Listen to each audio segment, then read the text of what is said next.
I walked into the steakhouse knowing I was late. The plates were already cleared. My parents were not celebrating. They were waiting for their solution to arrive. Mom gave that sweet, demanding smile, and my sister did not look up from her phone. Then the server dropped the check at my empty seat. My father told me to take care of it. I realized this was not a dinner. It was a test. And tonight, I was going to fail it on purpose. My name is Natalie Bennett, and usually, when I walk into a room, I assess the risks. It is a habit I picked up from my job at Brightwell Dynamics, where a single overlooked variable can collapse a security network. But tonight, walking into the Argent Room in downtown Dallas, I did not need a risk assessment algorithm to know I was walking into a trap. I was the variable, and the collapse had already been scheduled. The air in the restaurant smelled of aged beef, truffle oil, and old money. It was the kind of place where the lighting was kept intentionally low, likely to hide the prices on the menu or the cosmetic work on the patrons. I navigated through the maze of mahogany tables, my heels sinking slightly into the plush carpet. I checked my watch. I was 20 minutes late. I had done that on purpose, driving 3 laps around the block, hoping that by the time I arrived, they might have at least looked at the bill themselves. I was wrong. I spotted them in a semi-private booth near the back. The scene was almost artistic in its composition. My father, Raymond, was leaning back against the leather banquette, his hands folded over his stomach, looking satisfied. My mother, Lori, was swirling the last half-inch of a dark red wine in her glass, her eyes scanning the room with a relaxed, benevolent gaze, and Madison, my younger sister, was bathed in the artificial glow of her smartphone, completely detached from the physical world. But the detail that stopped me cold, the data point that mattered, was the table surface itself. It was clear. The dinner plates were gone, the bread baskets were empty, even the dessert spoons had been cleared away. They had not just finished eating, they had been finished long enough for the staff to reset the stage. They were not celebrating their 35th anniversary anymore. They were waiting for their solution to arrive. I reached the table, and the performance began. "Natalie!" Lori exclaimed, her voice pitching up into that theatrical register she used when an audience was nearby. She did not stand up to hug me. Instead, she offered me that gentle, terrifying smile she saves for requests she thinks I cannot refuse. It is a weaponized expression, one that implies that if I do not smile back, I am the one making a scene. "We were worried you got lost, honey." "Traffic was a nightmare on the tollway," I lied, sliding into the only empty chair. It was the only chair without a coat draped over it. My seat. It felt less like a spot at a family dinner and more like the defendant's chair in a courtroom. "You work too hard," Raymond said.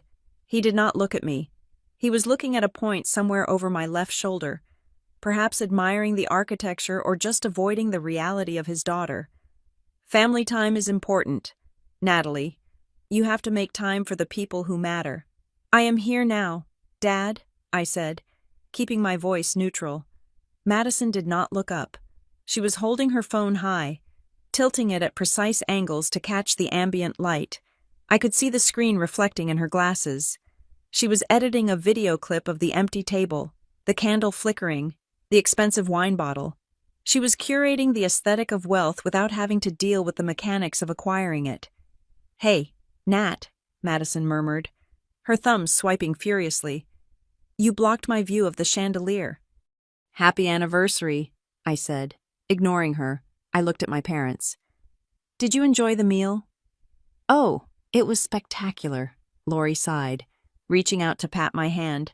Her skin was cool, her rings heavy and cold against my knuckles. "The filet was to die for, and your father finally tried that Wagyu beef he has been reading about in his magazines. We just thought, well, we thought it would be such a nice treat." Then, the server appeared. He was a young man, professional, dressed in a vest that fit him too well. He held a black leather folder in his hand. He did not ask who the check belonged to. He did not hover uncertainly between my father and me. He moved with the confidence of someone who had been instructed beforehand. He set the check folder down right in front of me. The silence that followed was heavy. louder than the clinking of silverware from the surrounding tables. It was a practiced silence. My family was good at this. They were masters of the pause, experts in creating a vacuum that I was compelled to fill just to relieve the tension. I stared at the black leather. I did not open it yet. "We figured since you missed the toast," Lori said, her voice dropping to a conspiratorial whisper. "And since you are doing so well at that computer firm, you wouldn't mind covering it. Right as a gift." "It is the least you could do," Madison chimed in, finally lowering her phone. She smirked, a small, tight expression that vanished as quickly as it appeared. "I mean, I bought them a card," Raymond cleared his throat. "It is not about the money, Natalie. It is about the gesture. It is about taking care of family. That is what we do. We support each other." Support. That was the word he used. He used it the way people talk about the weather as if it were an inevitable, unchangeable force of nature, rather than a series of choices. I looked at the folder. I knew what was inside. I could estimate the cost within a 10% margin of error. 3 people, upscale steakhouse, Wagyu beef, likely 2 bottles of wine given the flush on my mother's cheeks, appetizers, desserts, coffee. I reached out and flipped the folder open. $642.50. They had tipped 20% automatically on the machine, or at least, they had told the server to add it, knowing I would be the one signing. My father was studying the ceiling. Madison was checking her reflection in her spoon.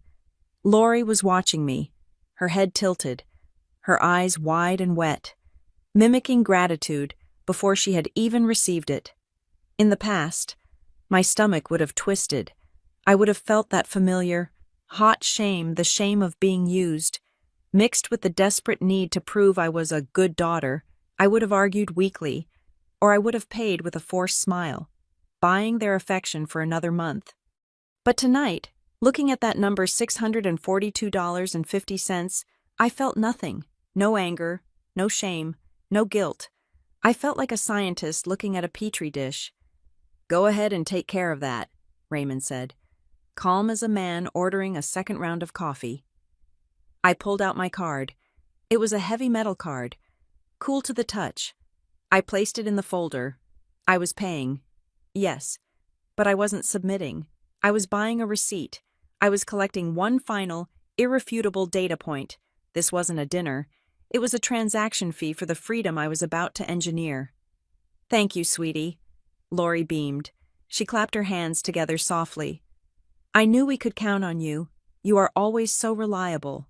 "Yeah, thanks, Nat," Madison said, standing up and grabbing her purse. "I'm going to wait in the valet line. It is freezing in here." I signed the slip. I did not check the total.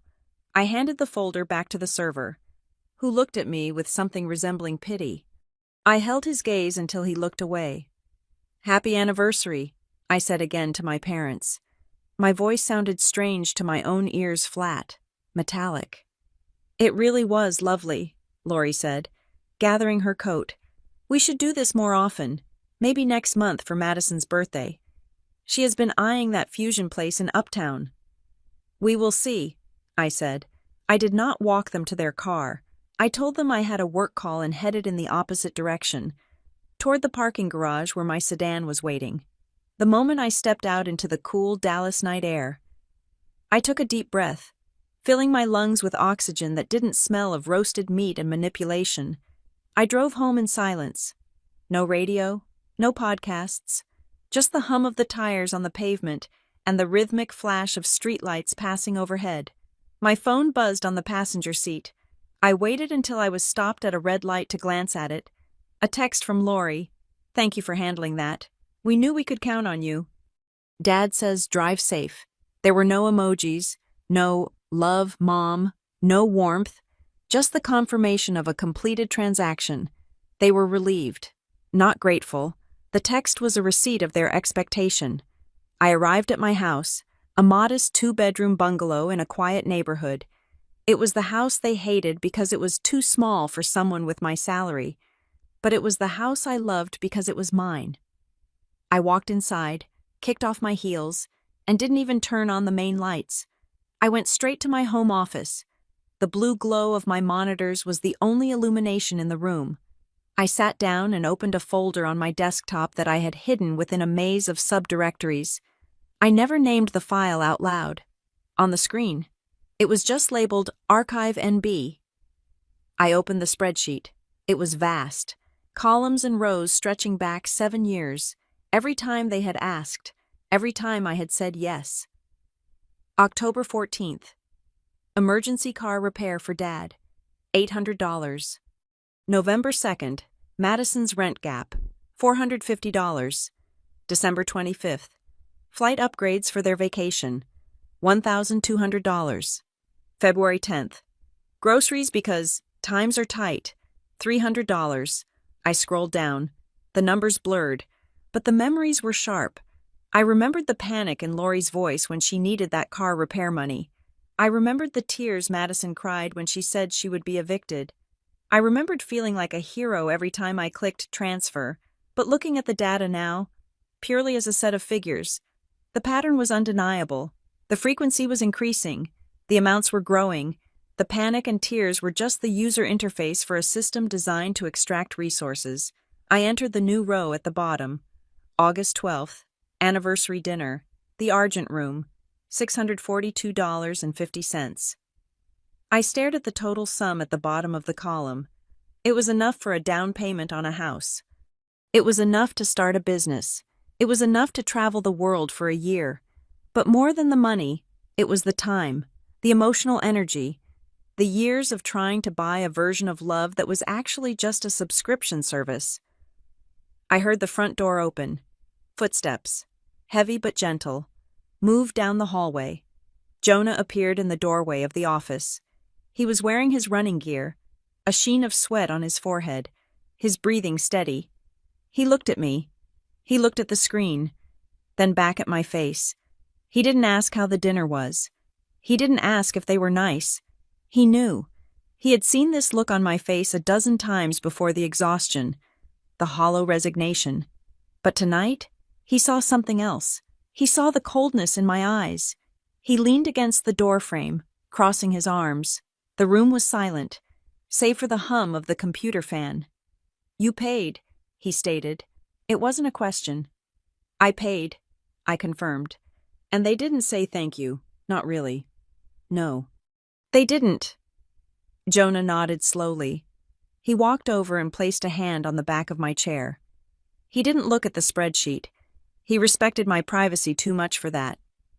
He just looked at me, seeing the woman beneath the daughter. "You have been bleeding out for years, Nat," he said softly. "Drop by drop. You think if you give them enough blood, eventually they will ask if you are okay. But vampires don't care if the donor is anemic." I looked up at him. "I know." "So," Jonah said, his voice dropping an octave, landing in the room like a lit match thrown onto gasoline. "Do you want to end it clean, or do you want to end it correctly?" I looked back at the spreadsheet, at the row I had just added. $642.50, the price of clarity. "Correctly," I whispered. Jonah smiled, a grim, sharp expression that mirrored the feeling rising in my chest. "Good. Then let's get to work." If you looked at the Bennett family mantelpiece, you would see a shrine to American normalcy.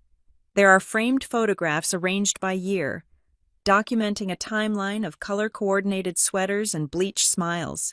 We look like a brochure for a gated community.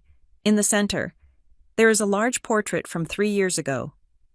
Raymond and Lori seated on a velvet bench, Madison leaning affectionately on Dad's shoulder, and me standing slightly behind Mom, my hand resting on the back of the seat.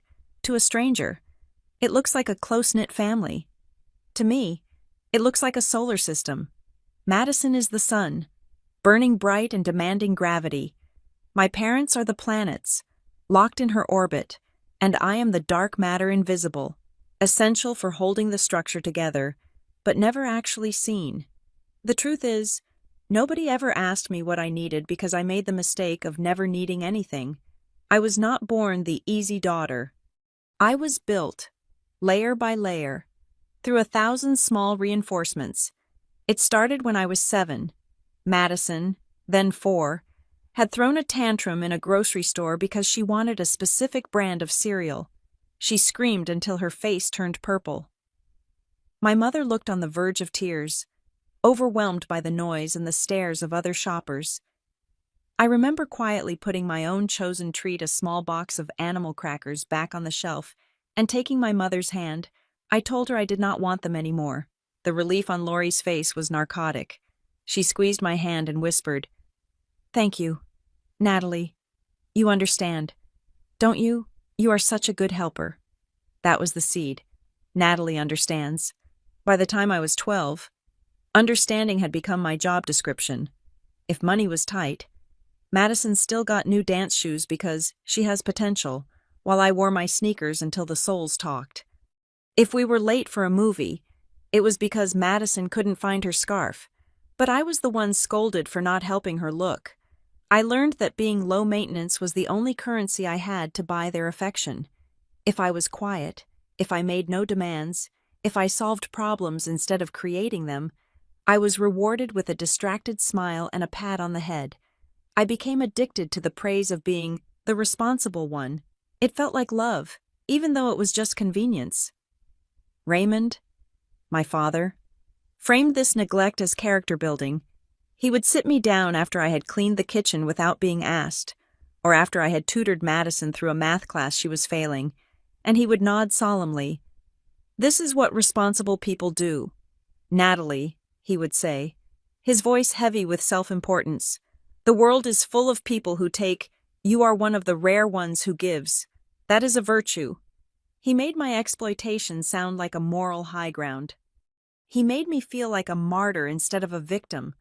I wore that identity like armor, not realizing it was actually a target painted on my back. The financial grooming began the summer I turned 20. I was in college, working 2 jobs, one at the library, one waiting tables to pay my own tuition because my parents needed to focus their resources on Madison's private high school. I came home for a weekend visit to find the house sweltering. The air conditioning unit had died. My mother was fanning herself with a magazine, looking tragic.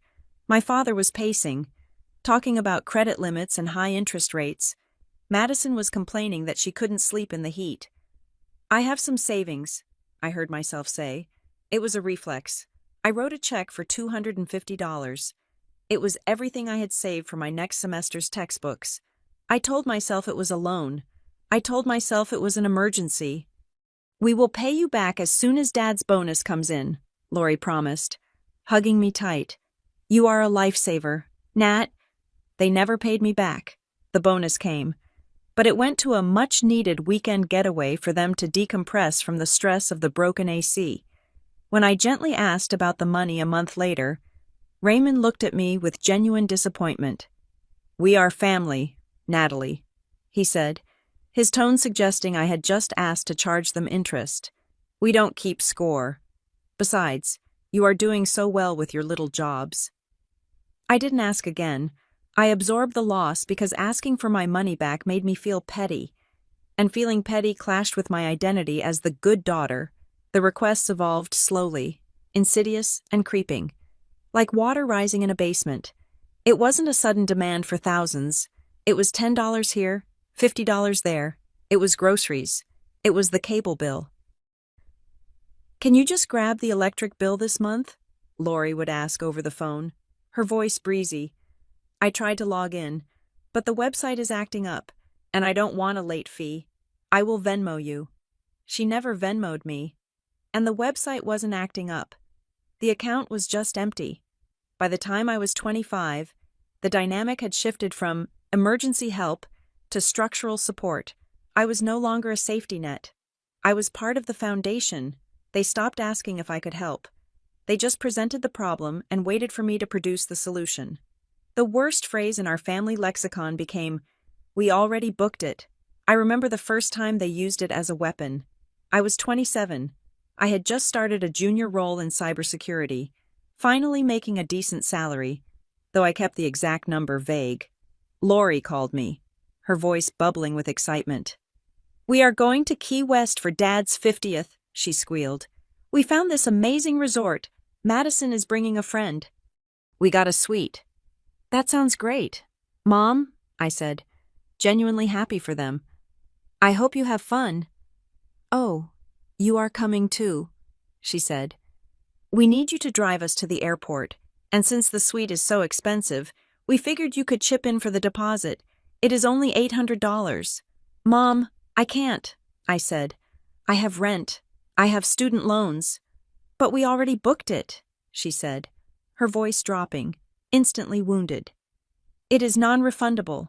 Natalie, if you don't pay the deposit, we lose the reservation. You wouldn't ruin your father's 50th birthday, would you? I paid the $800. I drove them to the airport. I didn't go on the trip because I had to work. But I paid for their fun. I paid for the peace. That was the realization I came to far too late. I wasn't paying for their lifestyle. I was paying the noise away. I was paying to avoid the guilt trips, the heavy sighs, the "I guess we just won't go" remarks that were designed to crush me. I was paying to keep the version of my parents that loved me. The smiling, grateful version alive. If I stopped paying, that version died, and I was left with the cold, judgmental strangers I saw at the steakhouse. I facilitated this by lying about my life. They knew I worked in computers, but they had no idea what I actually did at Brightwell Dynamics. They pictured me resetting passwords or fixing jammed printers. I never corrected them. I never told them that I was the senior operations lead, that I managed risk controls for multinational defense contracts, or that my signature could authorize spending that dwarfed their mortgage. I kept my title small so their requests would stay manageable. I dressed in simple clothes from Target when I visited. I drove a reliable sedan, not the luxury car I could easily afford. I thought I was being clever. I thought that by looking just okay, I was protecting myself from their greed. But I was wrong. My modesty didn't stop them. It just made them feel entitled to whatever little they thought I had. They looked at my simple life and assumed I had no expenses, no ambitions, and therefore, plenty of surplus for them. The most painful part of scrolling through that spreadsheet wasn't the total dollar amount. It was the pattern of the dates. Every payment I made coincided with a moment where I sought connection. I paid for their anniversary dinner 2 years ago because I wanted to be included in the celebration. I paid for Madison's car insurance last year because she called me crying, and for 20 minutes, we talked like sisters. I paid for the new patio furniture because Dad invited me over for a barbecue, and I wanted to sit there and feel like a daughter. I was buying tickets to a show where I was the only audience member. Jonah was right. It wasn't a family dynamic.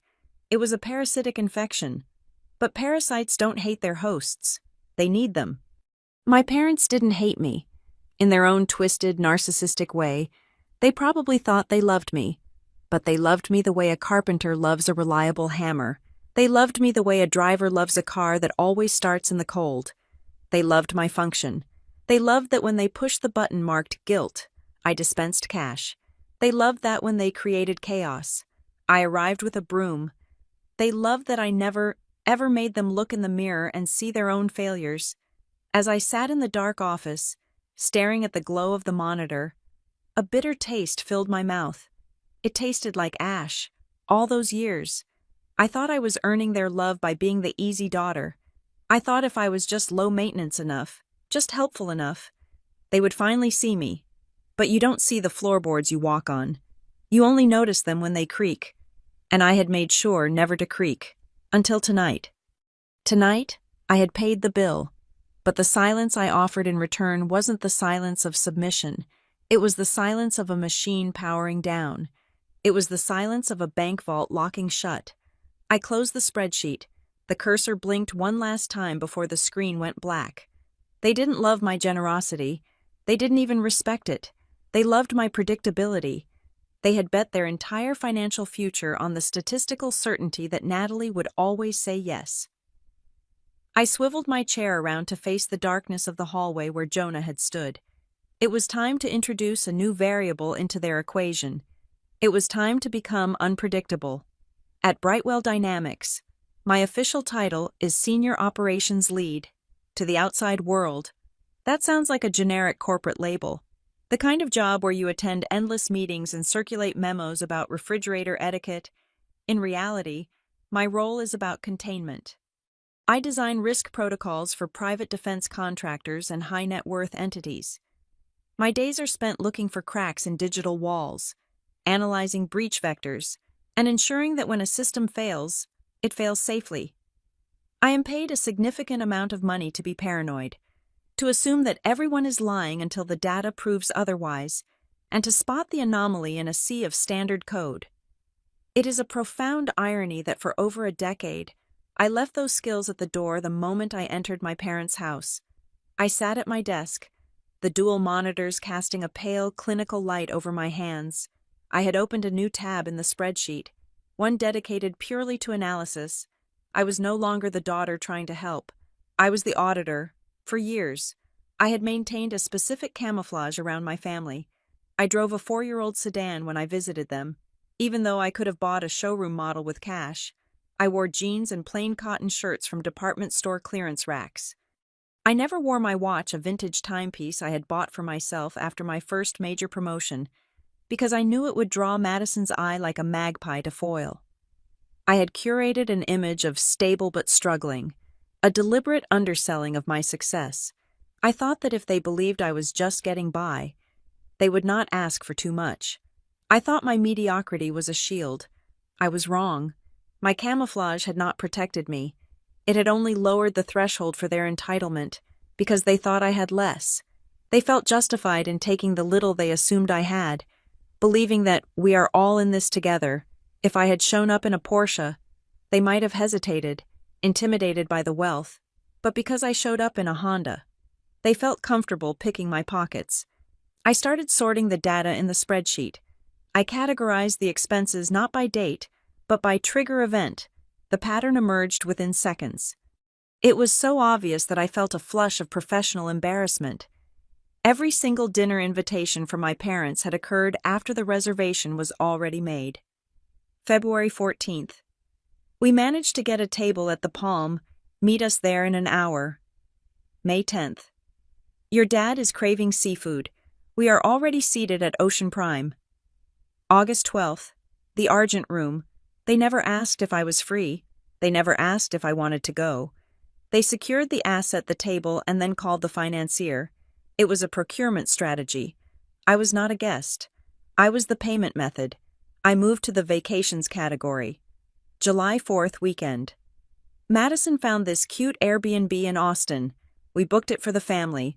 Cost to me $450 for the remainder of the deposit. December 23rd. The flight prices were jumping, so we grabbed seats for you to come home. Just transfer us the cost. Cost to me, $600. The phrasing was always identical. We already booked it. They used urgency as a weapon. They created a sunk cost fallacy, knowing that I, the responsible daughter, would not let the money they had allegedly already spent go to waste. They leveraged my own prudence against me. Then I looked at the emergencies. This was the hardest column to read. These were the moments where they had weaponized my empathy. October 3rd, 2 years ago. Mom's dental surgery. Insurance is fighting us. $1,200, March 15th, last year. Madison's laptop died. She has finals next week. She will fail without it. $800. I highlighted the dental surgery entry. I remembered that week. I had rushed the money over, terrified my mother was in pain. 2 weeks later, I saw photos on Facebook of her smiling at a garden party, her teeth looking exactly the same. But she was wearing a new designer silk scarf and my father was holding a new set of golf clubs.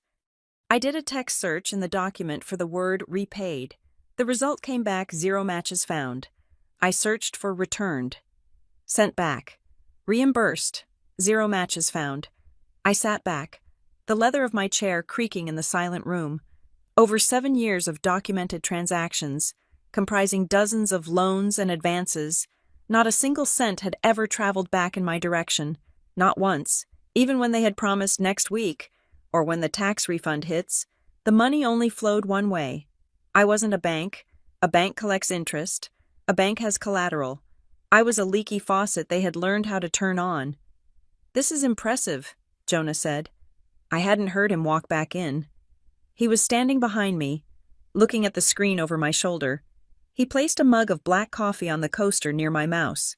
"It is not impressive," I said, my voice steady but cold. "It is negligence, on my part." "No," Jonah corrected me. "It is fraud, on theirs." He pointed to a cluster of entries from 3 years ago. "Look at this. Utilities, groceries, car repair, utilities again. That was the year your dad supposedly started his consulting business, right?" "Yes," I said. "He said cash flow was tight during the startup phase." "Natalie," Jonah said, leaning down so his face was level with mine. "He didn't start a business. He retired. He just didn't tell you. You have been paying his salary." The realization hit me like a physical blow to the chest. The consulting gigs that never materialized. The days he spent at the club, networking. He hadn't been working. He had been living off the Natalie subsidy. "This isn't helping family," Jonah said, straightening up. "You are not buying groceries. You are subsidizing a lifestyle they cannot afford and refuse to earn. You are the reason they feel rich." I picked up my phone. I didn't open Instagram. I didn't open my contacts to call my mother and scream. I opened my secure work email and found a contact I had saved for professional crises. Marianne Cole. Marianne was not a family lawyer. She was a contract attorney who specialized in corporate severance and hostile asset disputes. She was expensive. She was unsentimental, and she terrified most men she met. She was exactly what I needed. It was late, but Marianne answered on the second ring. She billed by the quarter hour, and she never slept. "Bennett," she said. Her voice was crisp, like dry paper. "It is 10 p.m. This better be about the Henderson contract or a subpoena." "It is personal," I said. "I need to stop a hemorrhage." "Financial or reputational?" "Financial, family." There was a brief pause on the line. I could hear the click of a keyboard. "Go on." I gave her the summary. I did not use emotional language. I did not say my feelings are hurt or I feel betrayed. I spoke in the language we both understood. I gave her the timeline, the estimated total aggregate, which was hovering near $45,000 over 7 years, and the lack of repayment terms. "Stop," Marianne said. "I get the picture. You are the cash cow. You want to close the barn." "I want to burn the barn down," I said. "Don't get dramatic. Drama costs money. We want effectiveness," she countered. "Here is the triage. First, you stop the flow. Tonight, not tomorrow. Tonight." "I am going to," I said. "Second," she continued, her voice taking on the rhythm of a checklist. "We need to sever all authorized user ties. Do they have cards in their name that draw from your credit?" "I think Madison is an authorized user on my travel rewards card. I added her when she went to Europe for a study abroad program 4 years ago. I never took her off." "Kill it," Marianne commanded. "Report it lost or stolen if you have to, but get a new number issued immediately. Second, auto pays. Do you pay their cell phones?" "Yes." "It is a family plan. It was cheaper to bundle." "Cheaper for them? Expensive for you? Cancel the line or transfer billing responsibility. Give them 30 days notice if you want to be nice. Give them 0 if you want to be smart." "I want to be smart," I said. "Good. Now, the big one. Credit exposure. You need to freeze your credit with all 3 bureaus. Experian, TransUnion, Equifax. Right now. If they have your social security number and they are your parents, so they definitely do, they might try to open something new when the cash stops coming. Desperate people do stupid things. Natalie. Entitled people do criminal things and call it borrowing." I was typing as she spoke, opening the browser tabs for the credit bureaus. "I am doing it now. One last thing," Marianne said. "The dinner tonight. How did you pay?" I gave the server my card. "Did you?" she asked. I paused. I replayed the scene in my head. The server had brought the folder. I had opened it. I had seen the total. Then Raymond had said, "Go ahead and take care of that." But I hadn't handed the card to the server immediately. I had put it in the folder. Wait, no. My memory sharpened. The server hadn't taken the folder away to run the card. He had opened the folder at the table, glanced at the card I put inside, nodded, and then handed me the receipt to sign immediately. He hadn't walked to the terminal. "He didn't run it," I whispered. "He brought the slip ready to sign." "Which means," Marianne said, her voice dropping into a dangerous register, "that the restaurant already had your card information stored in their point-of-sale system. You didn't pay for dinner. Natalie, you authorized a charge they had already set up." My blood ran cold. "How?" I asked. "I haven't been to the Argent Room in 6 months." "Think," Marianne said. "Who made the reservation?" "My mother." "She made the reservation," Marianne deduced. "And when they asked for a card to hold the table, or perhaps when they asked if she wanted to use the card on file from a previous visit, she said yes. She authorized a charge on a card that is not hers." "That is theft," I said. "It is unauthorized use of a payment instrument," Marianne corrected. "But yes, in the eyes of the law, if you didn't hand over that card or give verbal consent prior to the charge being run, it is a gray area that leans heavily toward fraud. Your mother didn't just expect you to pay. She ensured you had no choice." I looked at the spreadsheet again. The row for tonight's dinner seemed to glow red. $642.50. It wasn't a test. It was a heist. "What do I do?" I asked. "You execute the freeze," Marianne said. "You cut the authorized users, and then you send a very clear written notification to the restaurant revoking all stored payment methods." "And Natalie." "Yes. Don't tell your parents you are doing any of this. Do not give them a warning. Do not give them a chance to guilt you or negotiate. You don't warn the parasite that you are taking the medicine." "Understood," I said. "I will draft a cease and desist template for you to keep in your back pocket," Marianne said. "I have a feeling you are going to need it. Good night, Bennett." The line went dead. I put the phone down. I looked at the credit bureau tabs open on my screen. My hands were shaking, not from fear, but from the adrenaline of finally seeing the battlefield clearly. For 33 years, I thought I was fighting for their love. I thought I was paying dues to belong to a club. But I wasn't a member. I was the sponsor. I clicked the button on the Equifax screen. Freeze my credit. I clicked the button on TransUnion. Freeze. I clicked the button on Experian. Freeze. Then I logged into my credit card portal. I found the authorized user section. I saw Madison's name. I hovered over the trash can icon. I didn't hesitate. I clicked. User removed. The screen refreshed. The name was gone. I sat in the silence of my office. Surrounded by the invisible walls I was finally building, the air in the room felt lighter, cleaner. Jonah was watching me from the doorway. He raised his coffee mug in a silent toast. I picked up my own mug and took a sip. It was cold, but it tasted better than the $60 wine my mother had drunk tonight. I had unplugged the machine. Now, I just had to wait and see what would happen when the lights went out. The following Saturday morning did not begin with a confrontation.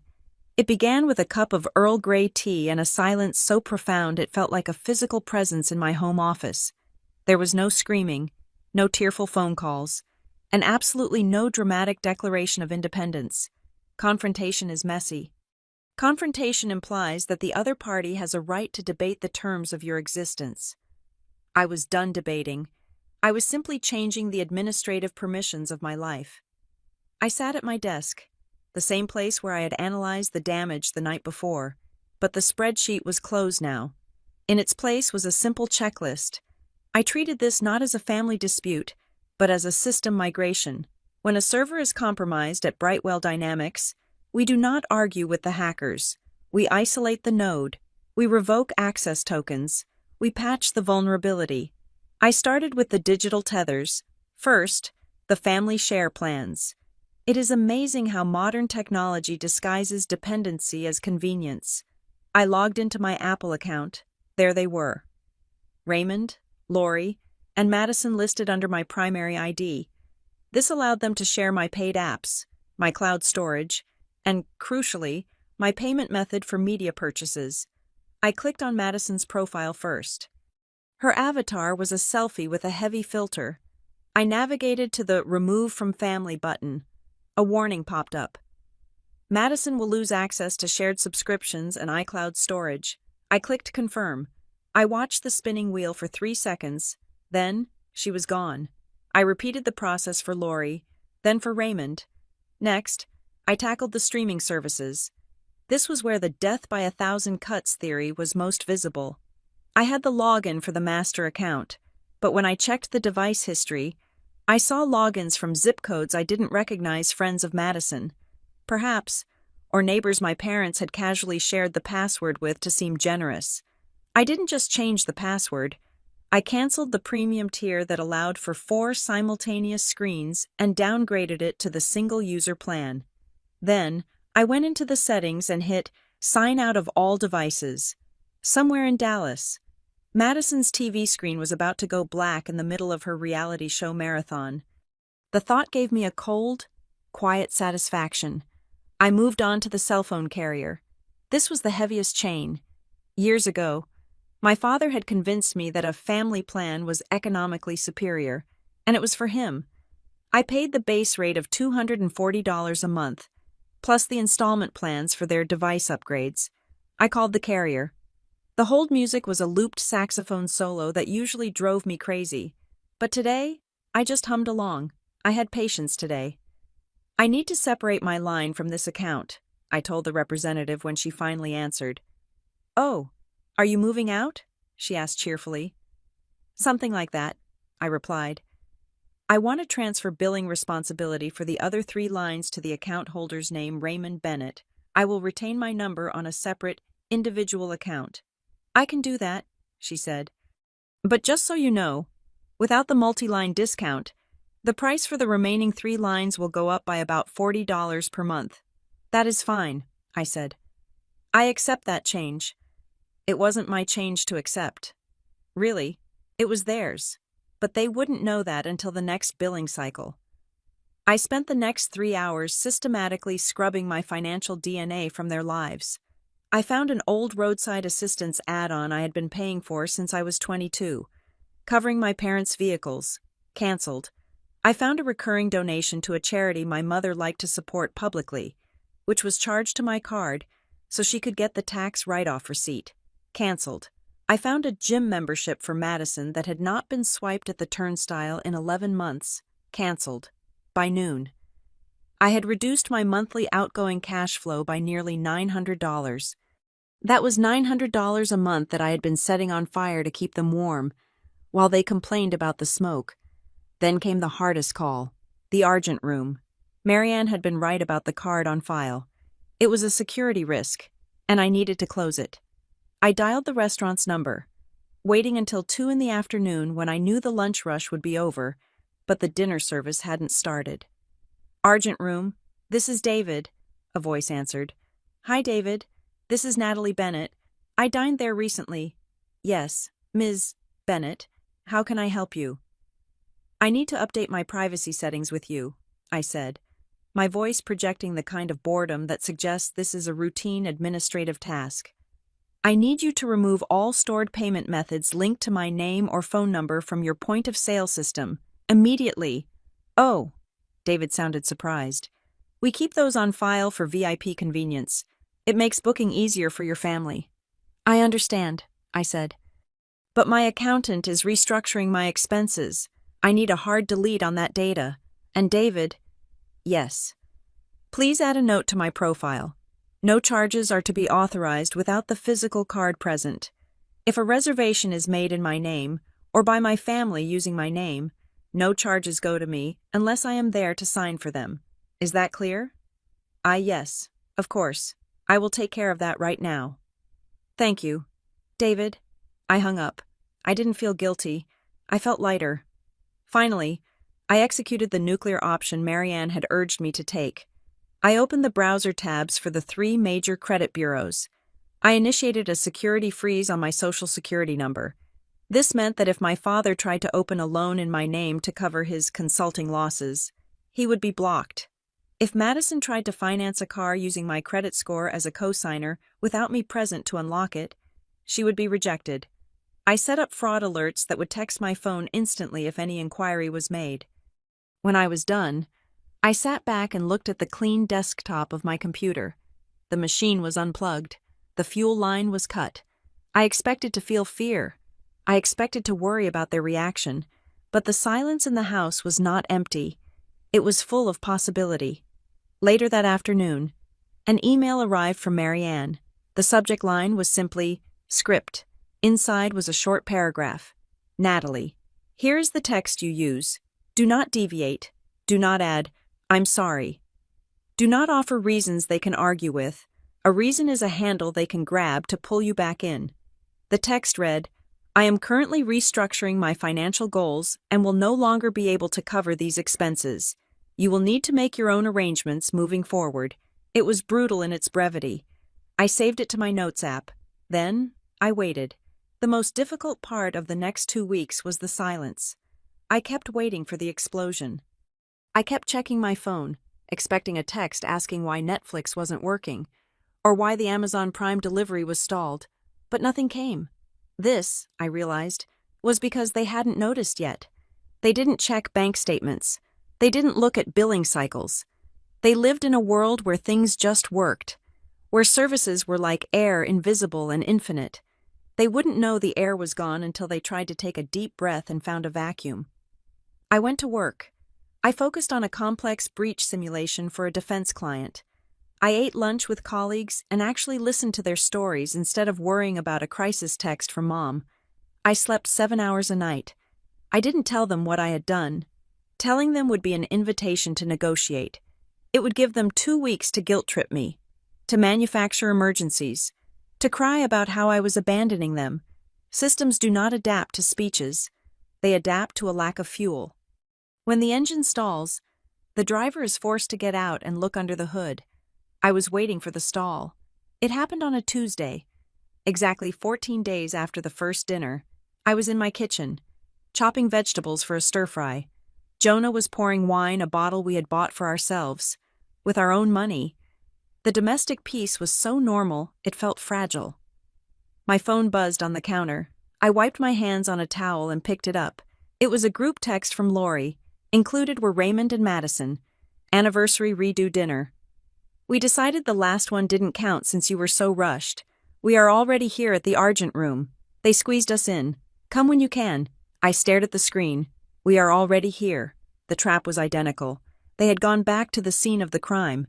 They had deployed the same strategy: create the debt first, then invite the payer. They assumed that because I had paid the first time, the behavior was validated. They thought the first dinner was a fluke of timing, not a failure of their morality.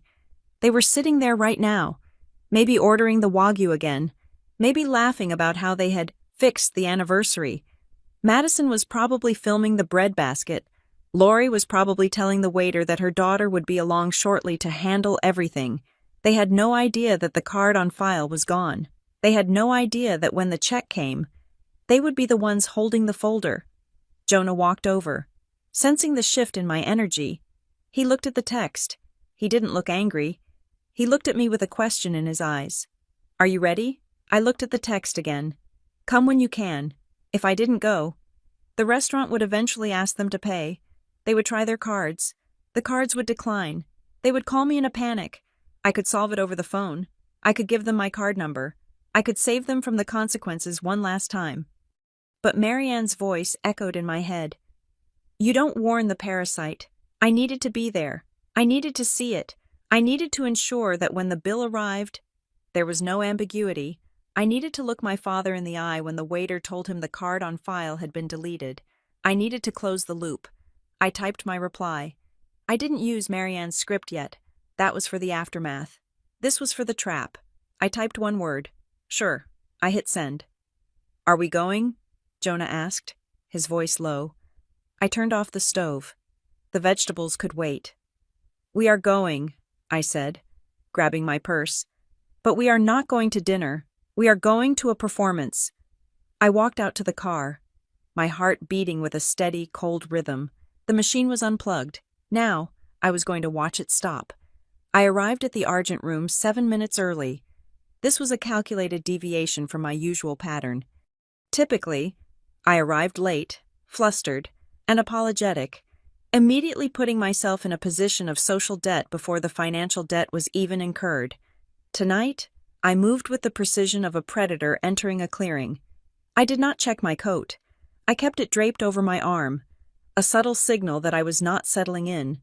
Though none of them were observant enough to notice, I spotted them across the dining room. They were seated at a round table near the center. A more conspicuous location than our last visit. They wanted to be seen. From my vantage point near the hostess stand, I watched them for a full minute before approaching. It was like watching a silent film of a happy, wealthy family. My father, Raymond, was laughing, his head thrown back, his hand gesturing expansively as if he were holding court. My mother, Lori, was leaning in, her face arranged in a mask of rapt attention, though her eyes were darting around the room, scanning for anyone more important than the people currently at her table. Madison was there, but she wasn't alone. Next to her sat a young man with slicked back hair and a suit that fit him a little too tightly across the shoulders, Chase. They looked confident. They looked secure. They looked like people who believed the laws of physics or finance did not apply to them because they had me. I walked toward the table. I didn't rush. I let my heels click rhythmically against the floor. A steady countdown they couldn't hear. Natalie. Lori spotted me first. Her voice was a little too loud, performing delight for the benefit of the neighboring tables. You made it. We thought you might get stuck in that awful traffic again. Traffic was light, I said, my voice flat. Well, sit down, Raymond said, waving his hand regally. We have a full house tonight. I took the empty seat. The geography of the table was telling. I was placed between my father and Chase, directly across from Madison. It was the position of a mediator, or perhaps a buffer. This is Chase, Madison said, barely looking up from her phone. She was adjusting the lighting on a candle, trying to get the perfect glow for her Instagram story. Chase, this is my sister, Natalie. She works in IT. Nice to meet you, Chase said, extending a hand that felt slightly damp. He flashed a bright, practiced smile. Maddie has told me so much about you. She says you are the brains of the operation. Did she? I replied, pulling my hand back quickly. We already ordered for you, honey, Lori interjected smoothly. She reached out and patted my arm, a gesture that looked affectionate but felt like a restraint. The waiter was pushing us to get the orders in before the rush, and we know you always hesitate with the menu. So we just got the seafood tower and the porterhouse for the table, to save time. To save time. It was such a graceful erasure of my autonomy. They hadn't ordered for me to save time. They had ordered for me to ensure the bill reached a certain threshold. If I had ordered for myself, I would have chosen a soup or a salad. By ordering for the table, they ensured I was on the hook for the premium items they wanted to consume. That is fine, I said. See, Lori beamed at Chase. She is so easygoing. We are very lucky. The waiter arrived with a bottle of wine, a Camus Cabernet. I knew the price without looking at the list. It was roughly $200 a bottle. He poured for Raymond, then Lori, then Chase. When he came to me, I covered my glass. Just water, please, I said. Sparkling. Oh, come on, Nat, Madison groaned. Don't be boring. It is a celebration. What are we celebrating? I asked. The table went quiet for a fraction of a second. They hadn't thought about that. The anniversary redo was a flimsy cover story, and they all knew it. Family, Raymond declared, recovering his fumble with a toast. He raised his glass. To family, and to the future. To family, Chase echoed, clinking his glass a little too hard against Raymond's. He laughed, a loud barking sound that made a woman at the next table glance over. Chase was desperate. I could see it in the way he watched my father, mimicking his posture, laughing at jokes he clearly didn't understand. He thought he was marrying into a dynasty. He had no idea he was auditioning for a spot on the Titanic. I unfolded my napkin and placed it on my lap. I watched them drink my money. I watched them eat the appetizers that I was expected to finance. I ran into Susan Miller at the club yesterday, Lori said, her voice dropping to a confidential whisper that was meant to be overheard. She was saying they come here every Tuesday. I told her, "Oh, we love the Argent Room. It is practically our second kitchen." She looked so jealous. Lori took a sip of wine, her eyes glittering with the victory of a status battle that existed entirely in her own head. She wasn't dining here because she loved the food. She was dining here so she could tell Susan Miller that she had. I was not paying for nutrition. I was paying for ammunition in her social warfare. The Millers are good people. Raymond nodded sagely. Old money. Unlike us. I thought. We are no money. I am thinking of joining the club, Chase announced, puffing out his chest.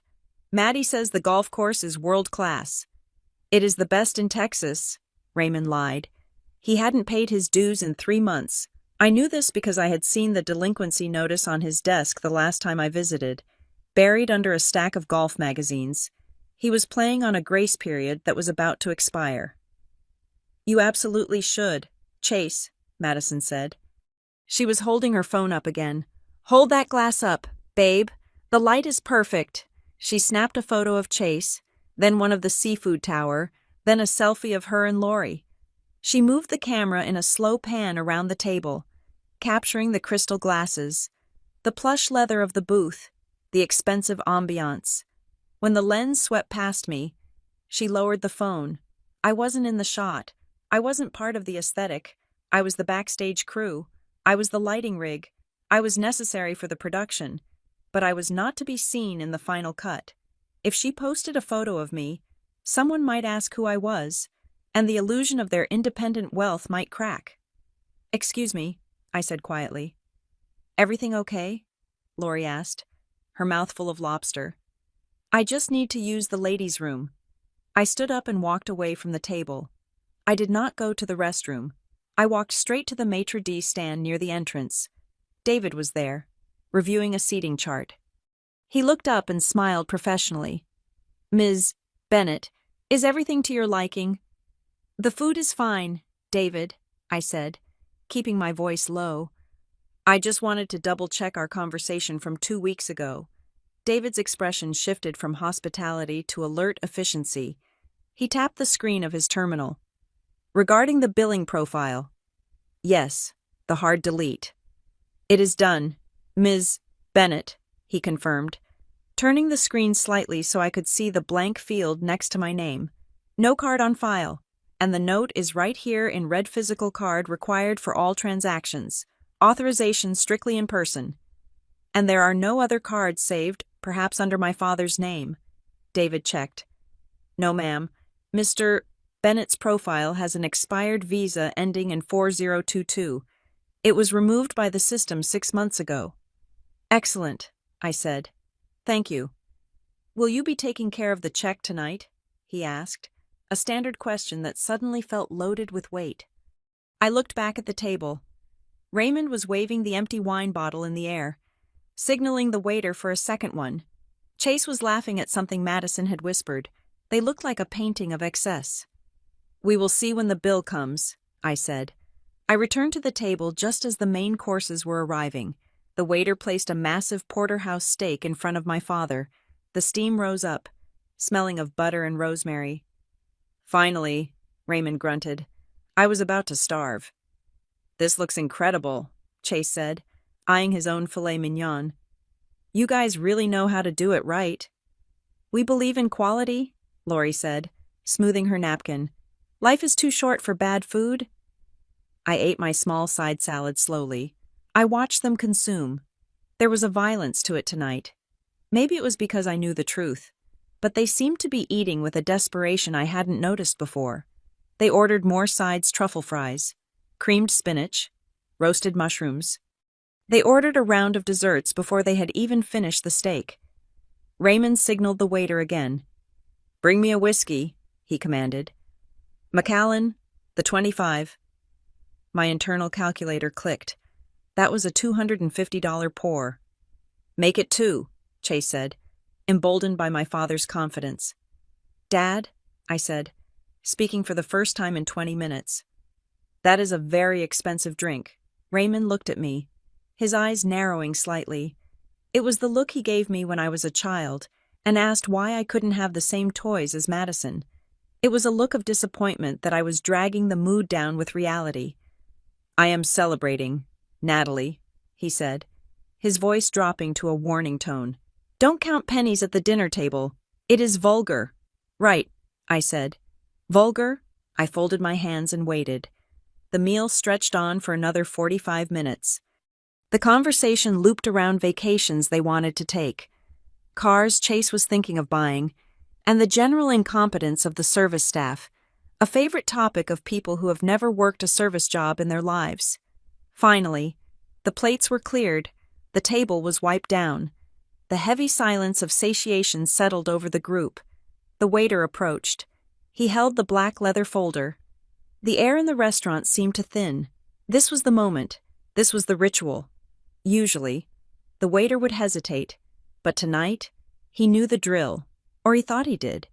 He placed the folder in the center of the table, slightly closer to Raymond, respecting the outdated gender norms of the establishment. Raymond didn't even look at it. He continued his story about a golf swing he had fixed in 1998. The folder sat there, a black hole on the white tablecloth. Lori reached out. She didn't open it. She didn't check the total.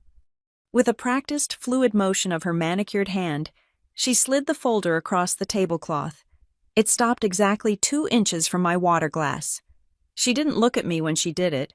She looked at Chase, smiling as she finished her sentence. So we told him, "If you want the membership, you just have to know who to ask." It was a masterful gesture.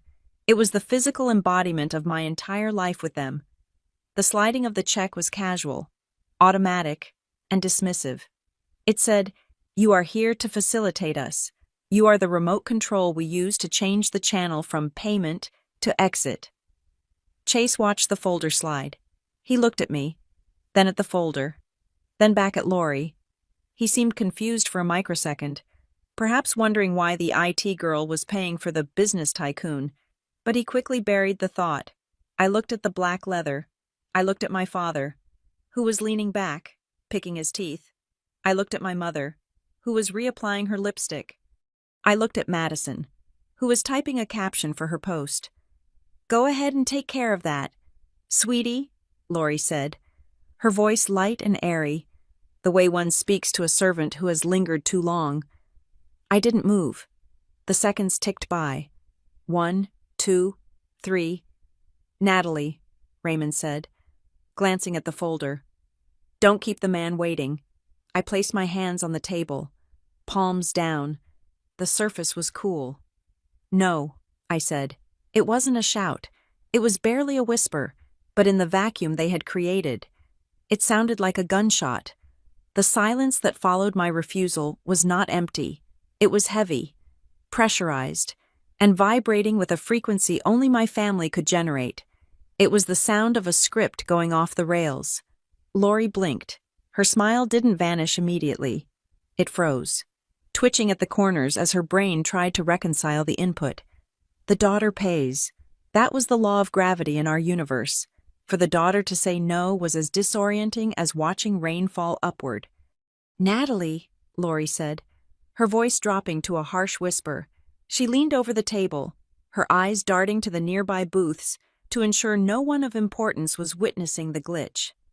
"Don't do this here. You are being dramatic." "I am not being dramatic," I said, keeping my voice at a conversational volume. "I am being accurate. I am not paying for this dinner. I am not paying for the wine. I am not paying for the whiskey."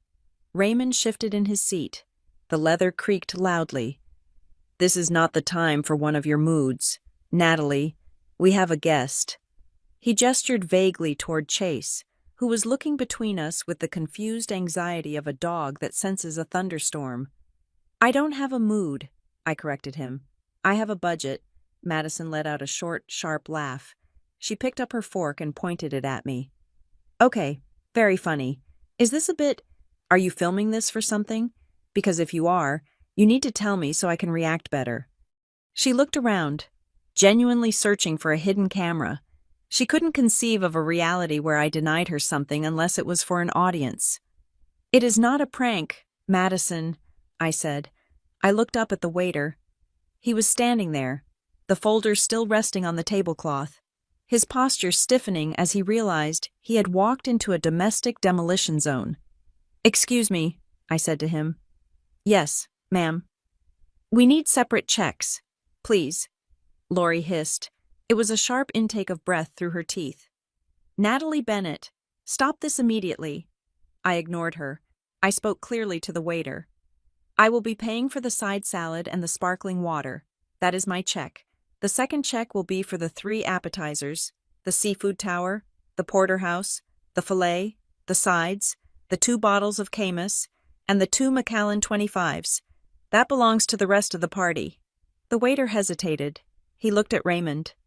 In the hierarchy of fine dining, the patriarch is usually the final authority, but Raymond looked like he had swallowed a stone. "Go ahead," Raymond snapped, his face flushing a dark, mottled red. "Split the check. If my daughter wants to be petty on our anniversary, let her be petty. I will handle the rest." "Very good, sir," the waiter said. He withdrew the folder and stepped back to the digital terminal station near the wall. "I hope you are happy," Lori whispered, her eyes narrowing into slits. "Humiliating your father like this, over a few dollars." "It is not a few dollars, Mom," I said calmly. "It is nearly $1,200, and I am not humiliating him.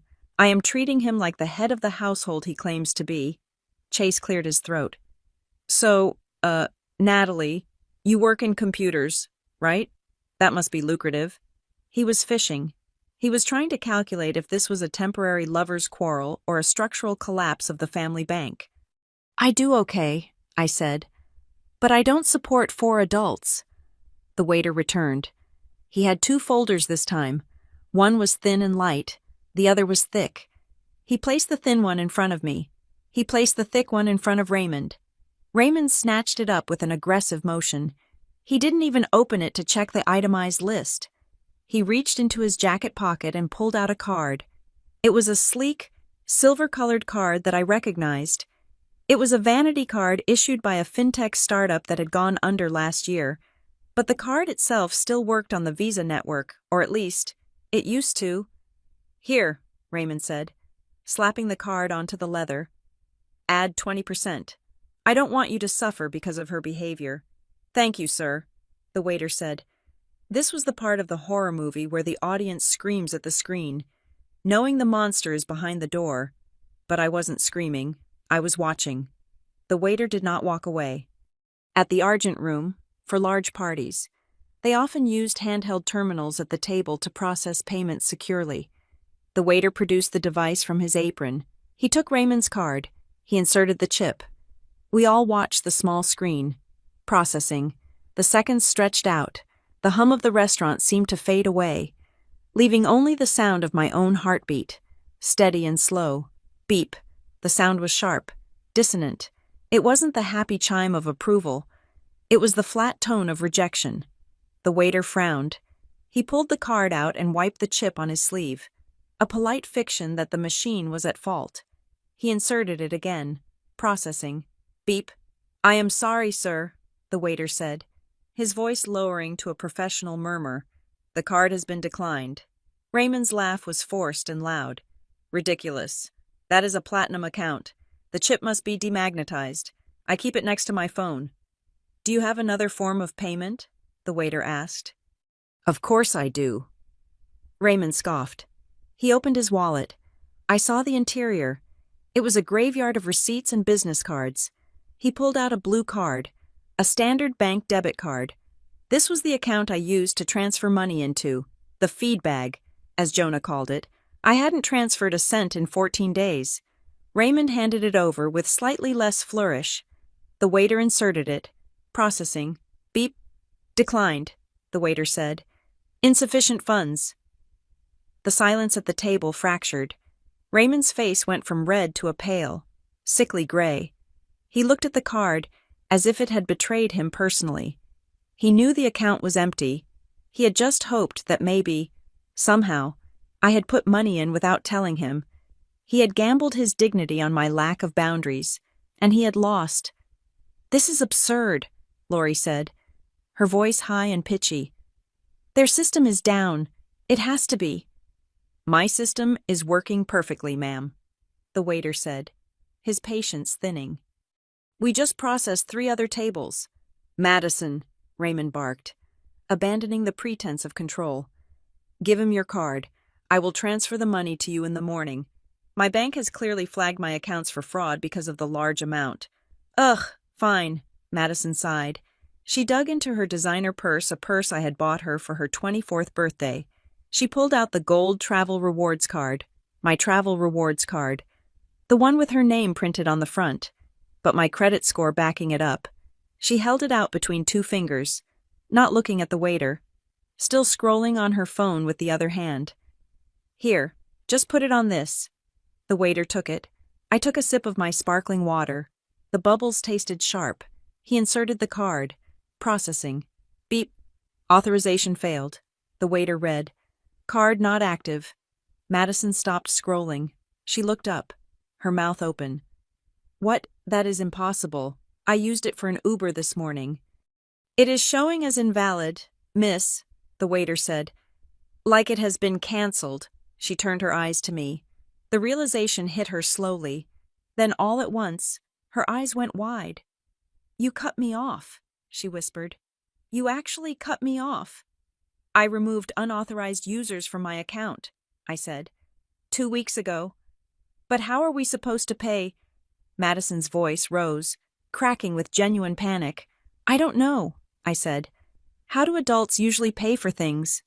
Lori turned to Chase. The pivot was desperate. The charm was gone, replaced by a naked, grasping need. Chase, honey, she said, reaching for his hand. This is so embarrassing. It is just a banking glitch, a terrible mix-up. Could you cover it just for tonight? Raymond will write you a check the moment we get home. Chase looked at the bill folder. He looked at the 2 bottles of Macallan 25 that were mostly empty.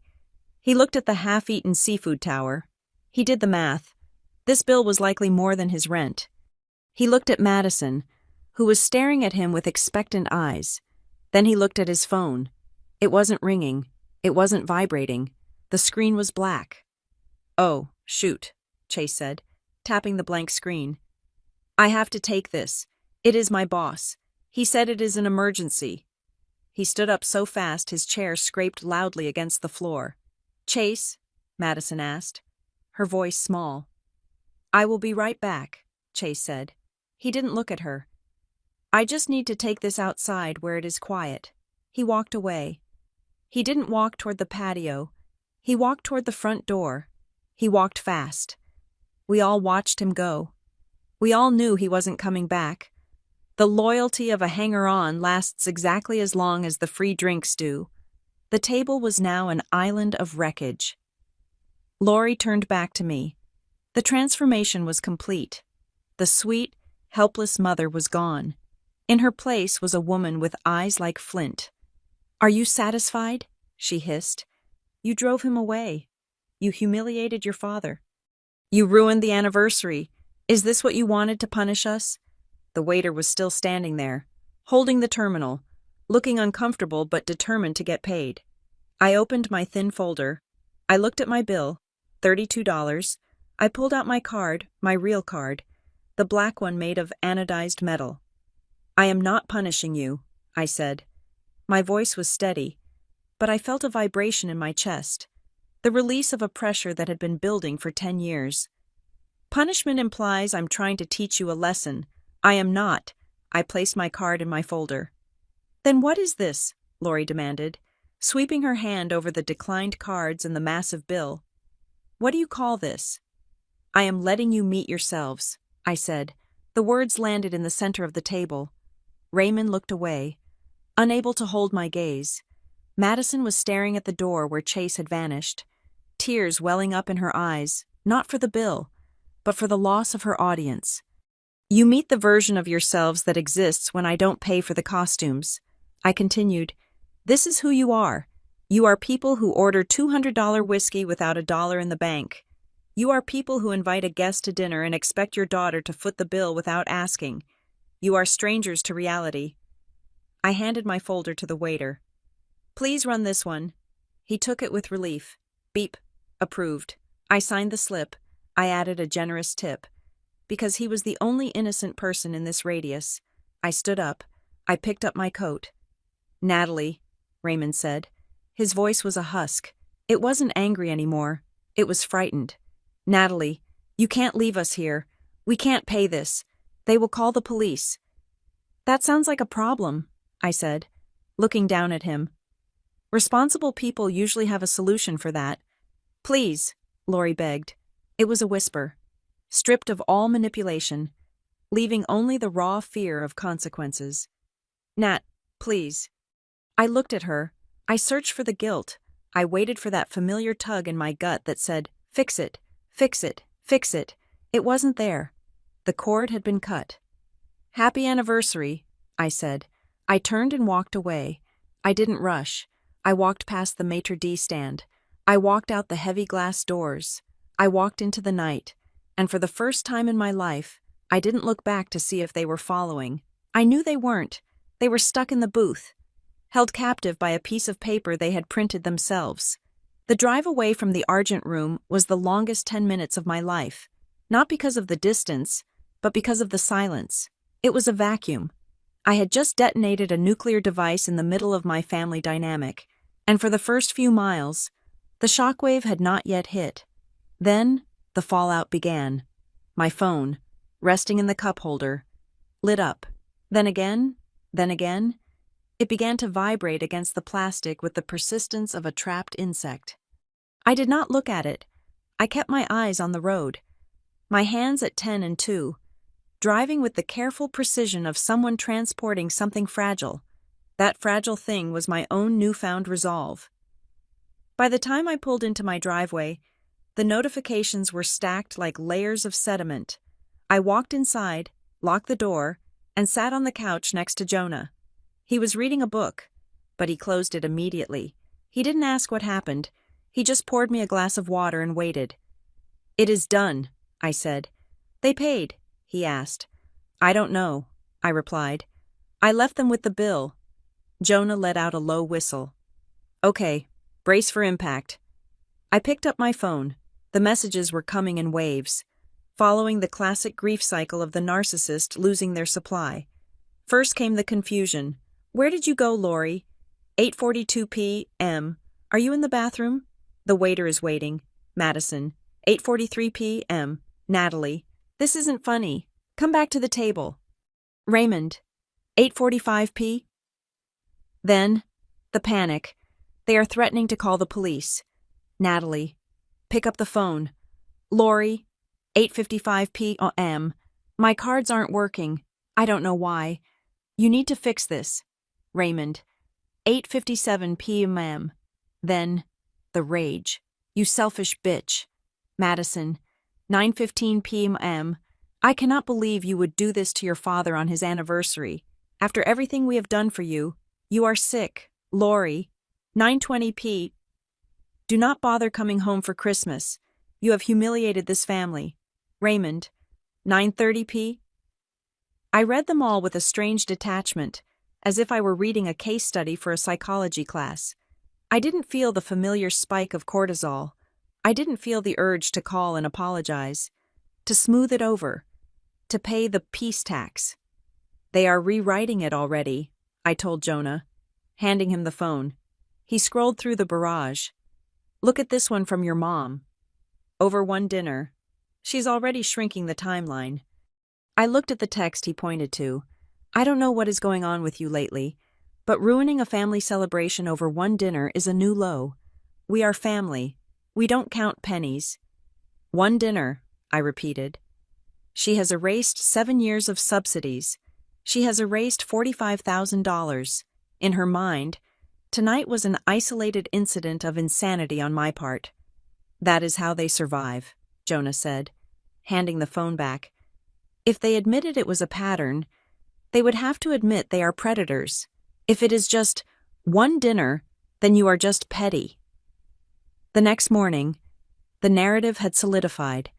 They weren't just angry, they were victims. Raymond sent me a long email at 6 in the morning. It was titled, Regarding Respect and Duty. I opened it while drinking my coffee. It was 3 paragraphs of high-minded rhetoric. He spoke about the sacrifices of parenthood, the biblical imperative to honor one's father and mother, and the modern tragedy of children who forget their roots. He used the word disappointment 4 times. He used the word money 0 times. He didn't mention that they had to call Lori's brother, my Uncle Steve, to give his credit card number over the phone to the restaurant manager to bail them out. I knew this only because Uncle Steve called me at 9 in the morning, confused and worried. "Natalie." Steve's voice was tentative. "I just got off the phone with your mother. She sounds well. She sounds hysterical. She said you had some kind of breakdown at a restaurant last night. She said you stormed out and left them stranded because you were angry about not being the center of attention." I closed my eyes and took a breath. "Is that what she said?" "She said you have been working too hard, that the stress is getting to you. She told me you screamed at the waiter." "I didn't scream at anyone, Uncle Steve," I said calmly. "Well, look, I covered the bill for them. It was quite a bill. Natalie, I don't mind helping out in a pinch, but I am worried about you. Lori says you have become very cold lately. Successful, sure, but cold." Successful but cold. That was the brand. That was the sticker they were slapping on my forehead to explain why the ATM had stopped dispensing cash. It couldn't be that they were using me. It had to be that I had lost my humanity. "I appreciate you calling, Steve," I said. "But there are 2 sides to every ledger. I am fine. I am just finished." "Finished with what?" "Finished paying," I said. "I have to go. I have a meeting." I hung up. I didn't explain. I didn't send him the spreadsheet. I didn't send him the screenshots of the text messages where they demanded I pay for their vacations. "Why didn't you defend yourself?" Jonah asked me later. "Because defense implies there is a trial," I said. "And I am not on trial. I am the judge." I opened a folder on my cloud drive. I took screenshots of every text, every email, every Venmo request from the past, and the photos of the restaurant bill I had taken before I left. I saved them all. I wasn't building a defense for the family court of opinion. I was building a documentation trail for Marianne. By noon, the social media campaign had begun. Madison posted a story on her Instagram. It was a black screen with small, white, typewriter font text. No names. Of course, that would be too direct. It is sad when toxic people forget who raised them. Money changes people. Remember who was there when you had nothing. Family first fake. She posted it while wearing the diamond earrings I had bought her for graduation. I watched the view count tick up. I saw mutual friends heart the story. People I had known since high school. People who had eaten at my table were buying the narrative that I was the villain. It should have hurt. A year ago, it would have crushed me. I would have texted Madison, begging her to take it down, offering to transfer the money just to stop the public shaming. But today, I felt nothing but a cool, distant pity. She is posting that because she is scared, I realized aloud. She doesn't have a car payment for next month. She doesn't have rent. She is trying to shame me back into submission because the alternative is getting a job. Correct, Jonah said. When you stop funding someone, they don't miss you first. They miss your function. They are mourning the death of their lifestyle, not the loss of their sister. The days that followed were eerie. The silence in my house was absolute. No ringtones, no frantic demands, but the most surprising change was internal. For years, I had lived with a low-level hum of anxiety. It was a physical sensation, a tightness in my jaw, a shallowness in my breath. I was always waiting for the other shoe to drop. I was always anticipating the next crisis I would have to solve. Now, the shoe had dropped. The crisis had happened, and I was still standing. My sleep improved. I stopped grinding my teeth. I woke up without the dread that usually accompanied checking my phone. The silence didn't feel like punishment, which was what Lori intended it to be. It felt like oxygen. I went to work at Brightwell Dynamics. I handled a complex server migration for a logistics firm. I was sharp, focused, and efficient. "You look different," my boss, Sarah, remarked during our Wednesday briefing. Did you change your hair? No, I said, smiling. I just dropped about 400 pounds of dead weight. Well, it suits you. I went home that evening feeling a sense of quiet triumph. I had won. I had escaped. I thought the worst was over. I thought the embarrassment of the restaurant and the blocking of the cards was the climax.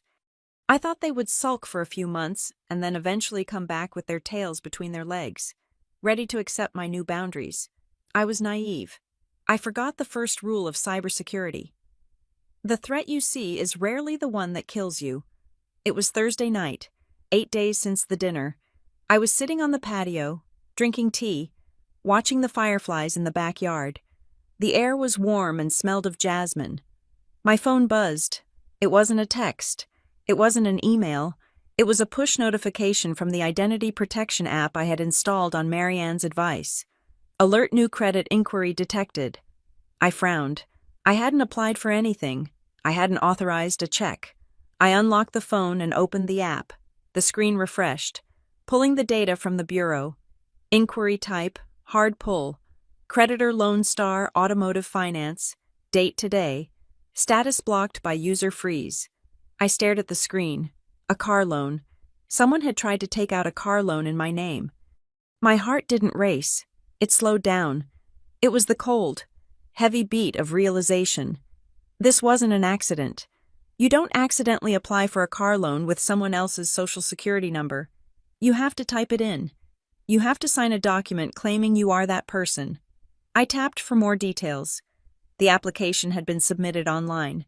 The address used on the application was not my address. It was 104 Maple Drive. My parents' house. I felt a chill that had nothing to do with the night air. The anniversary redo hadn't just been a dinner trap. It was a distraction. While they were playing the emotional game, or perhaps immediately after realizing the cash flow was truly dead, someone had decided to escalate from manipulation to felony. They hadn't just tried to guilt me. They had tried to become me. I stood up. The tea in my mug rippled. "Jonah," I called out. My voice was calm, but it was the calm of a surgeon stepping up to the table. He came to the door. "What is it?" I turned the phone screen toward him. "They tried to buy a car," I said, "using my name, today." Jonah looked at the alert. His face hardened. "Blocked. Blocked," I confirmed. "Because I froze it. If I hadn't, I would be the owner of a new vehicle I never saw, driven by people who hate me." I walked back inside. I didn't go to the kitchen. I went straight to my office. "What are you doing?" Jonah asked, following me. "I'm calling Marianne," I said, "and I'm printing everything." "This changes things, Nat," Jonah said, his voice serious. "This isn't family drama anymore. This is criminal." "I know," I said, sitting down at the desk. The blue light of the monitors washed over my face, stripping away the daughter and leaving only the investigator. I opened the spreadsheet. I opened a new tab. I named it Evidence. "They wanted a reaction," I whispered to the empty room. "They are going to get a lawsuit." I dialed Marianne's number. It was late, but I knew she would answer. This was the moment she had warned me about. The entitlement had turned into desperation, and desperation had just crossed the line into fraud. The glow of the monitor was the only light in the room, painting my face in a pale, ghostly blue. I was not looking at a spreadsheet of family expenses anymore. I was looking at a credit report from Equifax, specifically a section labeled Inquiries and New Accounts. The alert had not been a glitch. There it was, stamped with today's date, an application for an auto loan through a lender called Lone Star Automotive Finance. The status read, "Denied due to security freeze," but the attempt itself was the smoking gun.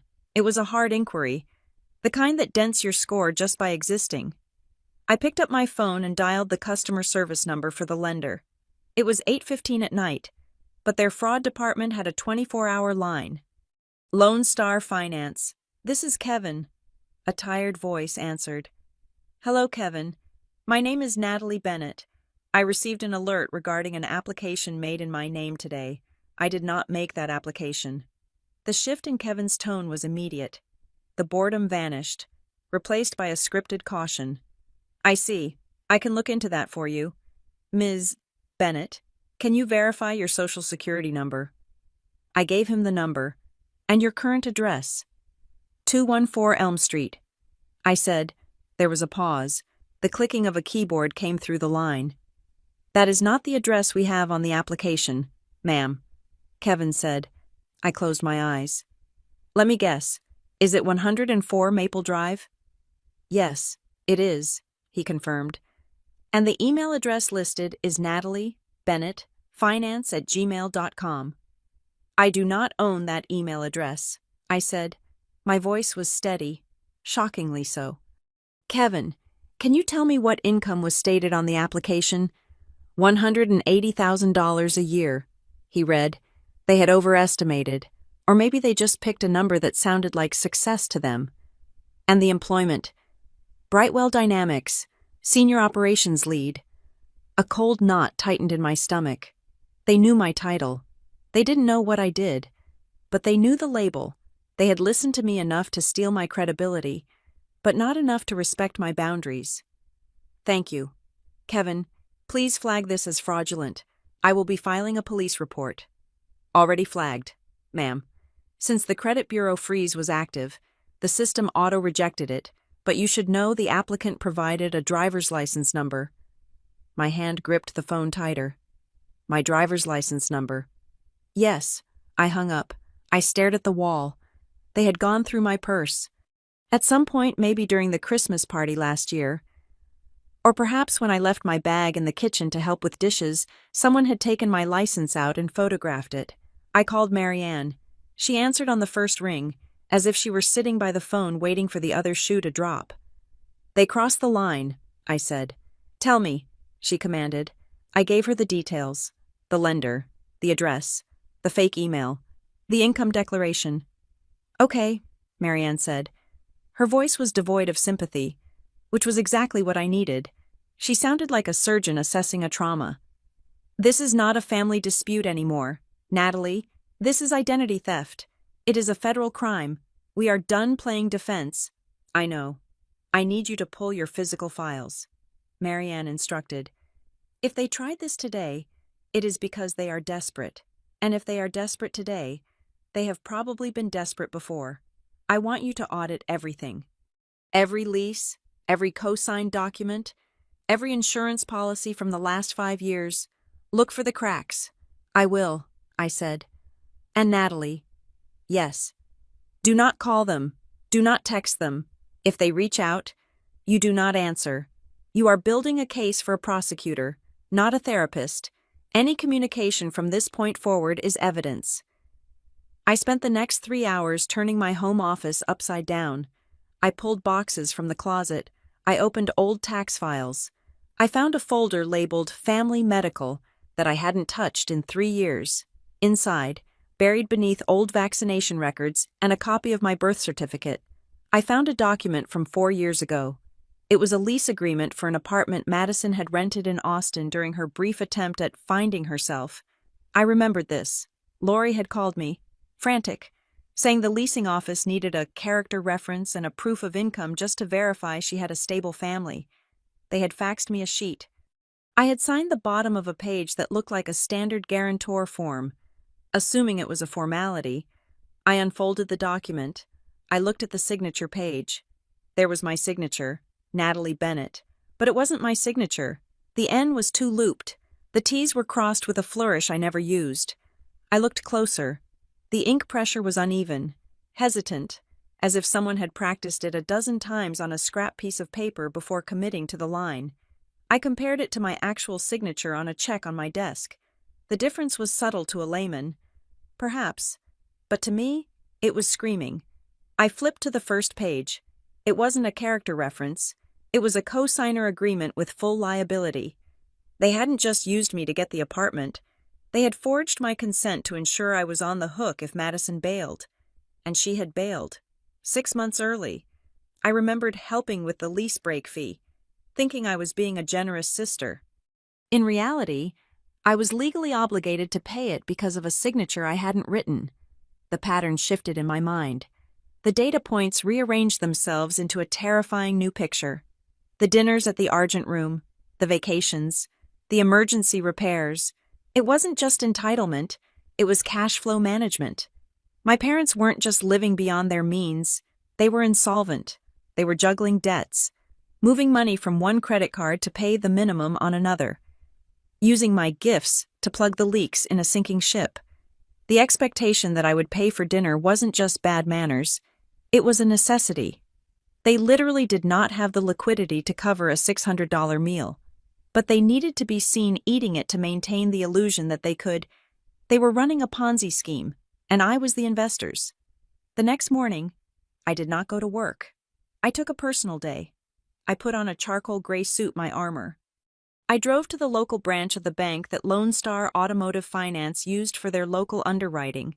It wasn't my bank, but Marianne had advised me to go to the source of the inquiry if possible, or at least to my own bank to flag the cross-contamination. I went to my bank first, a large glass-walled building in downtown Dallas. The air inside was conditioned to a crisp 68 degrees. It smelled of carpet cleaner and money.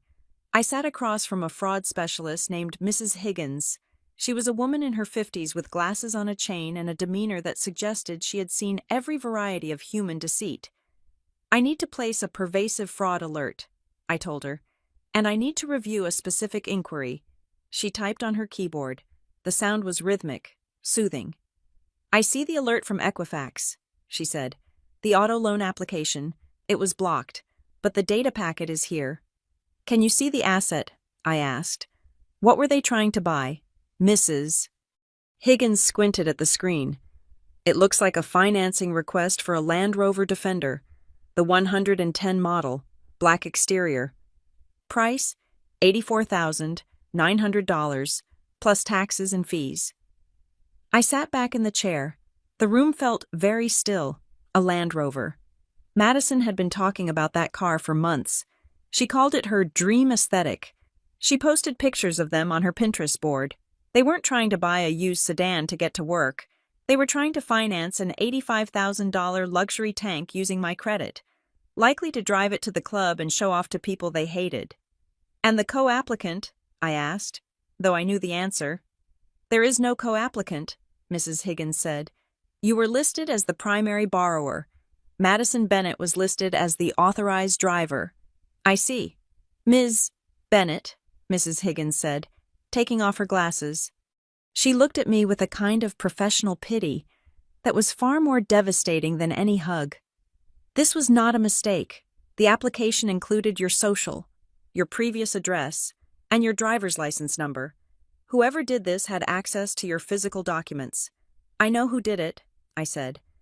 "If you want to pursue this, we need to file a formal affidavit of identity theft. It goes to the Federal Trade Commission. It is not something you can undo once it is filed. It triggers a criminal investigation." "I understand.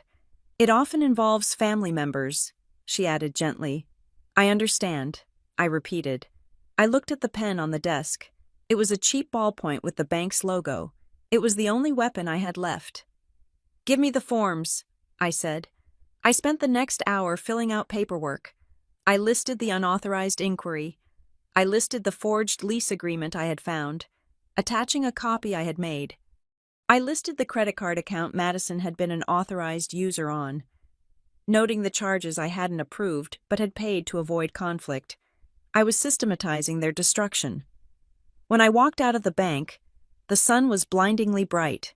The world looked exactly the same as it had 2 hours ago, but the landscape of my life had been scorched earth. I got into my car. My hands were not shaking. I felt a strange, icy clarity. I realized then that I wasn't angry anymore. Anger is a hot emotion. It requires connection. It requires you to care about the person who hurt you. This was different. This was the cold calculation of a risk manager neutralizing a threat. They had risked my future. They had risked my security clearance at Brightwell Dynamics, because a federal fraud investigation or a bankruptcy on my record could cost me my license to handle sensitive data. They had almost cost me my career so Madison could drive a Land Rover. My phone rang. The sound cut through the silence of the car. I looked at the screen. "Mom," I stared at the name. Marianne had said not to answer. Do not negotiate. But then, I remembered the advice about evidence. I swiped the screen to answer, but I didn't say hello. I pressed the record button on the interface, a feature I had installed on my phone specifically for work calls. Legal in Texas. As long as one party consents, I consented. Natalie. Lori's voice came through the speakers. She sounded breathless, casual, a little too high-pitched. Hi, honey. I know things have been weird this week. I didn't speak. I just listened. Listen, we are at the dealership, she continued, rushing past my silence. Madison is looking at a car. Her old one is it is unsafe. Nat, you know how those brakes were? They weren't at the dealership. The loan had been denied yesterday. They were scrambling. Anyway, Lori laughed, a nervous tinkling sound. There was a little hiccup with the paperwork. The finance guy says there is some kind of lock on your file.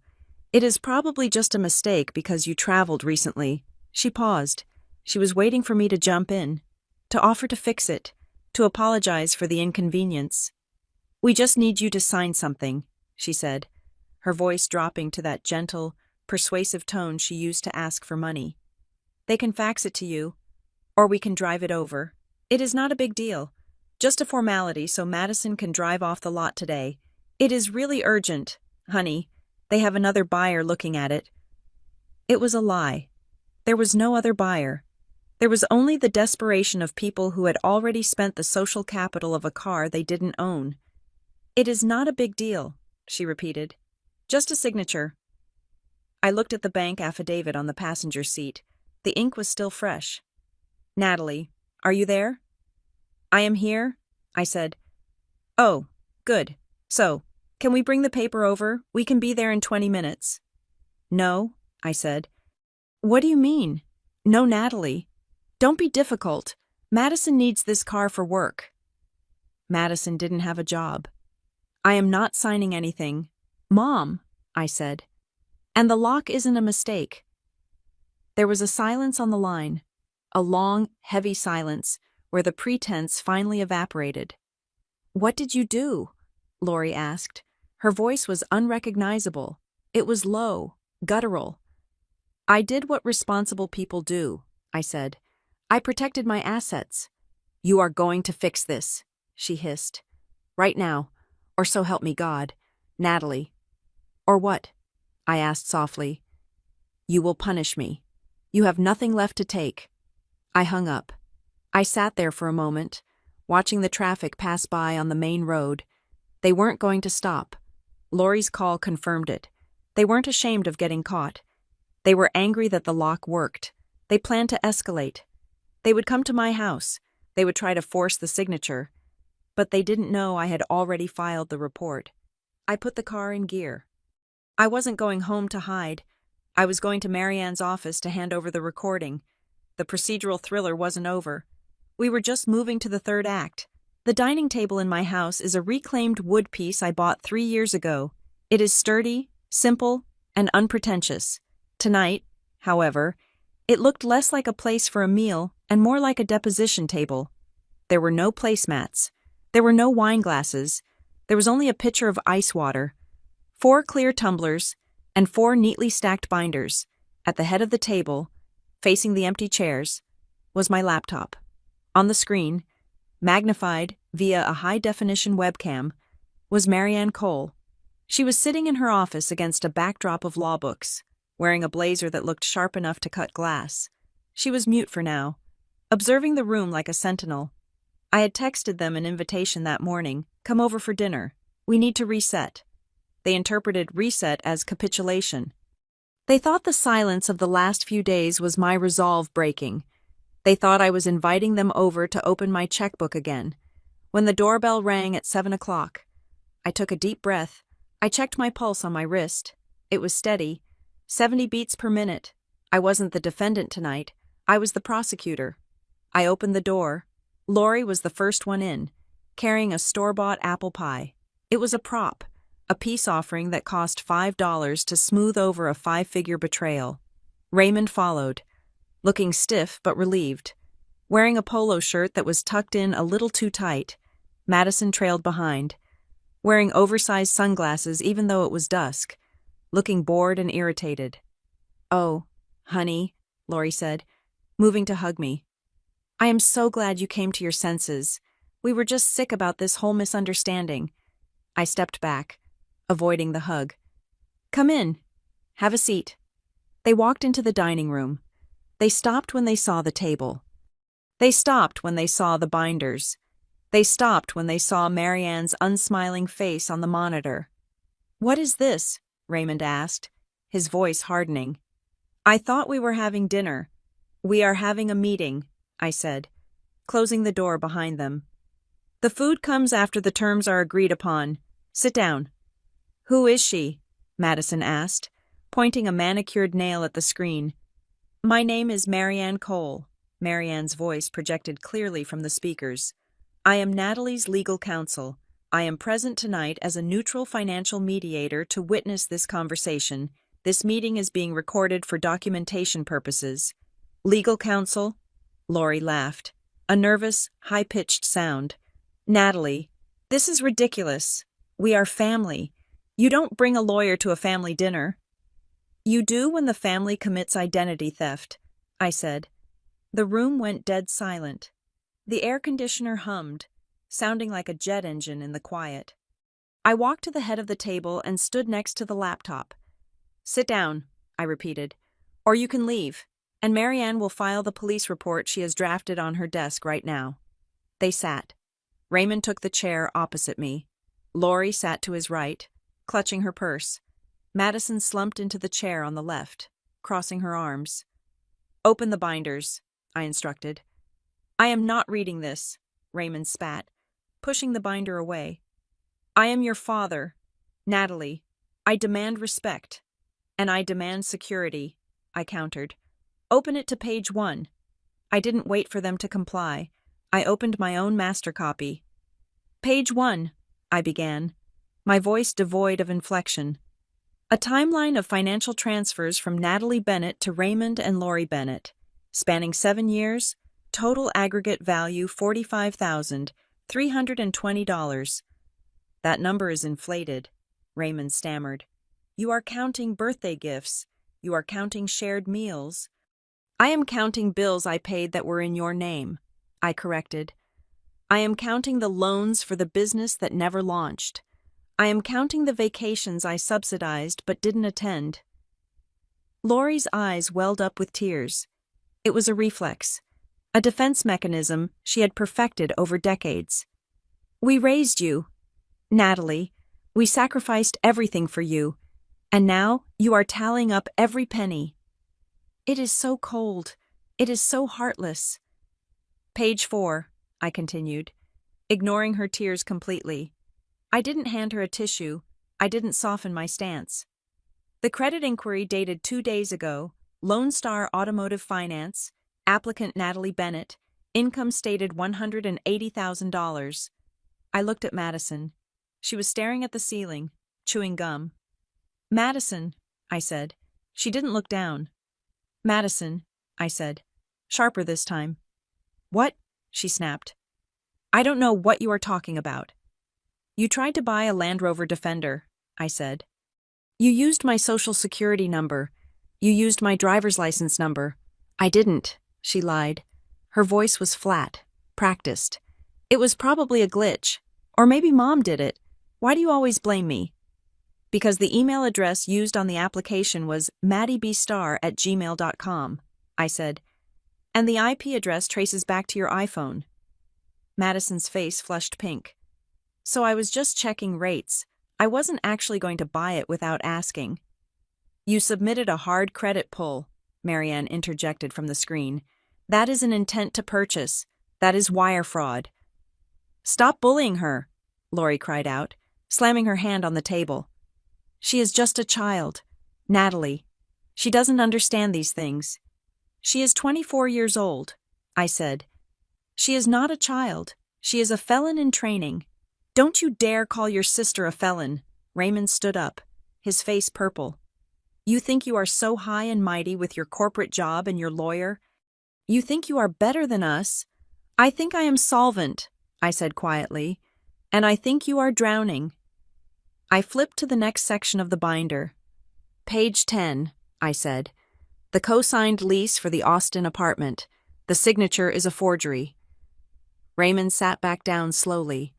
The fight drained out of him as he realized the depth of the investigation. I hadn't just looked at the surface. I had excavated the foundation. We were going to tell you, Raymond muttered. It was a chaotic time. We needed to get her settled. So you stole my name, I said. We borrowed your credibility, he shouted. Because we gave you that credibility, we paid for your college. We supported you when you were starting out. I paid for my college, I reminded him. I worked 2 jobs. You paid for Madison's private high school. The doorbell rang again. Everyone froze. Lori looked at the door, then at me. Did you call the police? No, I said. I was confused. I hadn't invited anyone else. I walked to the door and checked the peephole. It was Chase. He looked sheepish, holding a bottle of wine. I opened the door. Chase. Hey, Natalie, he said, looking past me into the tension-filled dining room. Sorry I'm late. Madison texted me. She said you guys were having a forgive and forget dinner and that you wanted to apologize for the restaurant thing. I thought I should come support her. I turned slowly to look at Madison. Her face had gone pale. She had set up a backup plan for the backup plan. She had brought an audience, thinking that if Chase was here, I wouldn't dare bring up the fraud. She thought I would be too embarrassed to air the dirty laundry in front of her boyfriend. She had miscalculated. I had no shame left to exploit. Come in, Chase, I said, stepping aside. You are just in time for the exhibit. Chase walked in. He saw the binders. He saw the lawyer on the screen. He saw Lori crying and Raymond looking at the floor. What is going on? Chase asked, the wine bottle dangling uselessly in his hand. Madison told you I wanted to apologize, I asked him. Yeah, Chase said, looking at Madison. She said you were, having a breakdown and wanted to make it right. Madison, I said, pointing to the binder in front of her, tell Chase what we are discussing. Shut up, Natalie, Madison hissed. We are discussing the Land Rover she tried to buy in my name 2 days ago, I said to Chase, because she doesn't have the credit to buy it herself, or the income. Chase looked at Madison. You told me you bought that car. You showed me the order form. I did, Madison cried, standing up. I just needed a cosigner. Okay, it is standard. Without the cosigner knowing, Chase asked. He wasn't the sharpest tool in the shed, but he knew self-preservation. He took a step back. Sit down, Chase, I said. Or leave, but don't stand there. He sat in the corner, away from the table, clutching his wine bottle like a shield. I returned to my spot. The energy in the room had shifted. The denial was gone. The audience had turned against them. Now, there was only the verdict. Here are the options, I said. There are 2. There is no option C. There is no negotiation. I looked at Marianne. She nodded. Option 1, I said. You sign the document on the last page of the binder. It is a confession of debt and a repayment plan. You will repay the $45,000 over the next 5 years, interest-free, because I am generous. Furthermore, you will attend financial counseling once a month, and you will provide proof of attendance to Marianne's office. Madison will get a real job within 30 days. A job? Madison scoffed. Doing what? I don't care, I said. Starbucks, retail, data entry, anything that generates a W-2 form. And option 2, Raymond asked, his voice low. Option 2, I said. I accept that you are unwilling to change, in which case, Marianne files the identity theft report with the Federal Trade Commission and the Dallas Police Department tomorrow morning. I will press charges for the fraudulent credit application and the forged lease. I will sue for damages, and I will cut off all contact with you permanently. No holidays, no calls, no photos. Lori let out a sob that sounded like a wounded animal. You would send your sister to jail over a car. I would send a criminal to jail for a crime, I said. The choice is yours, pen or police. The silence stretched for a minute. 2 minutes. Raymond picked up the pen. His hand was shaking. He looked at the document. He looked at his wife, who was weeping into her hands. He looked at Madison, who was staring at Chase, willing him to save her. But Chase was looking at his shoes. "Why?" Raymond whispered. "I thought he was asking why I was doing this." "Because I have to protect myself," I answered. "No," Raymond said. He looked up at me, and his eyes were red, rimmed with an exhaustion I had never seen before. "Why did we do it?" He wasn't asking me. He was asking the room. He was asking the universe. "We just wanted." He trailed off. He gestured to the air, as if trying to grab smoke. "We wanted to be the people we were supposed to be. The club, the dinners, the trips. Everyone else has it. Natalie, the Millers, the Hendersons. They all have it. They have money. Dad," I said. "We couldn't stand it," he admitted. The confession poured out of him like bile. Being ordinary, driving a 6-year-old car, ordering the chicken instead of the steak, it felt like we were disappearing, like we didn't matter. "So you decided to matter at my expense," I said. "We thought you could handle it," he said. "You are so strong. You are the rock. We thought it wouldn't break you." "Rocks erode," I said. "If you pour enough acid on them." Raymond looked down at the paper. "I can't pay this back, Natalie. I don't have the cash flow." "Then you sell the house," I said. Lori's head snapped up. "What?" "You downsize," I said. "You sell the house with the pool you don't use. You move into a condo. You sell the golf clubs. You live the life you can actually afford." "I can't leave that neighborhood," Lori whispered. "What would people say?" "They would say you are retired," I said. "Or you can tell them your daughter is a monster who kicked you out. I don't care what the story is. Mom, I only care about the math." Raymond signed the paper. He pushed it across the table. He looked defeated. He looked smaller than I had ever seen him. "Madison," I said. Madison looked at the paper. She looked at me with pure, unadulterated hatred. "I hate you," she said. "Sign it," I said. She grabbed the pen and scribbled her name. It was an angry, jagged scrawl. "Lori," I said. My mother stopped crying. She dried her eyes with a napkin. She looked at me, and her expression shifted. It wasn't sadness anymore. It was the cold, sharp disappointment of a manager whose star employee had quit. "You know," she said, her voice steady and venomous, "we did everything for you. We gave you a home. We gave you confidence. We pushed you to be successful, and this is how you repay us, by treating us like employees." She picked up the pen, but before she signed, she looked me dead in the eye. "After all we did for you, Natalie." The words hung in the air. The ultimate guilt trip, the final card in the deck. I looked at her. I looked at the woman who had smiled when I paid the bills, who had used my silence as consent, who had tried to steal my future to buy a facade for herself. "You didn't raise a daughter," I said softly.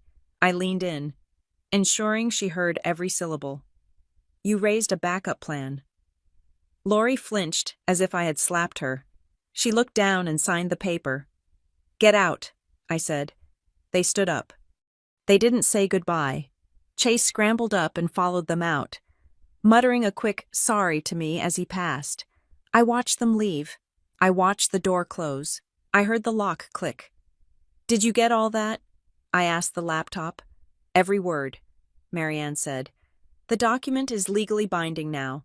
I will file the lien on their property tomorrow to secure the debt." "Do it," I said. I sat down at my table. The water in my glass was still cold. The binders were closed. The room was quiet.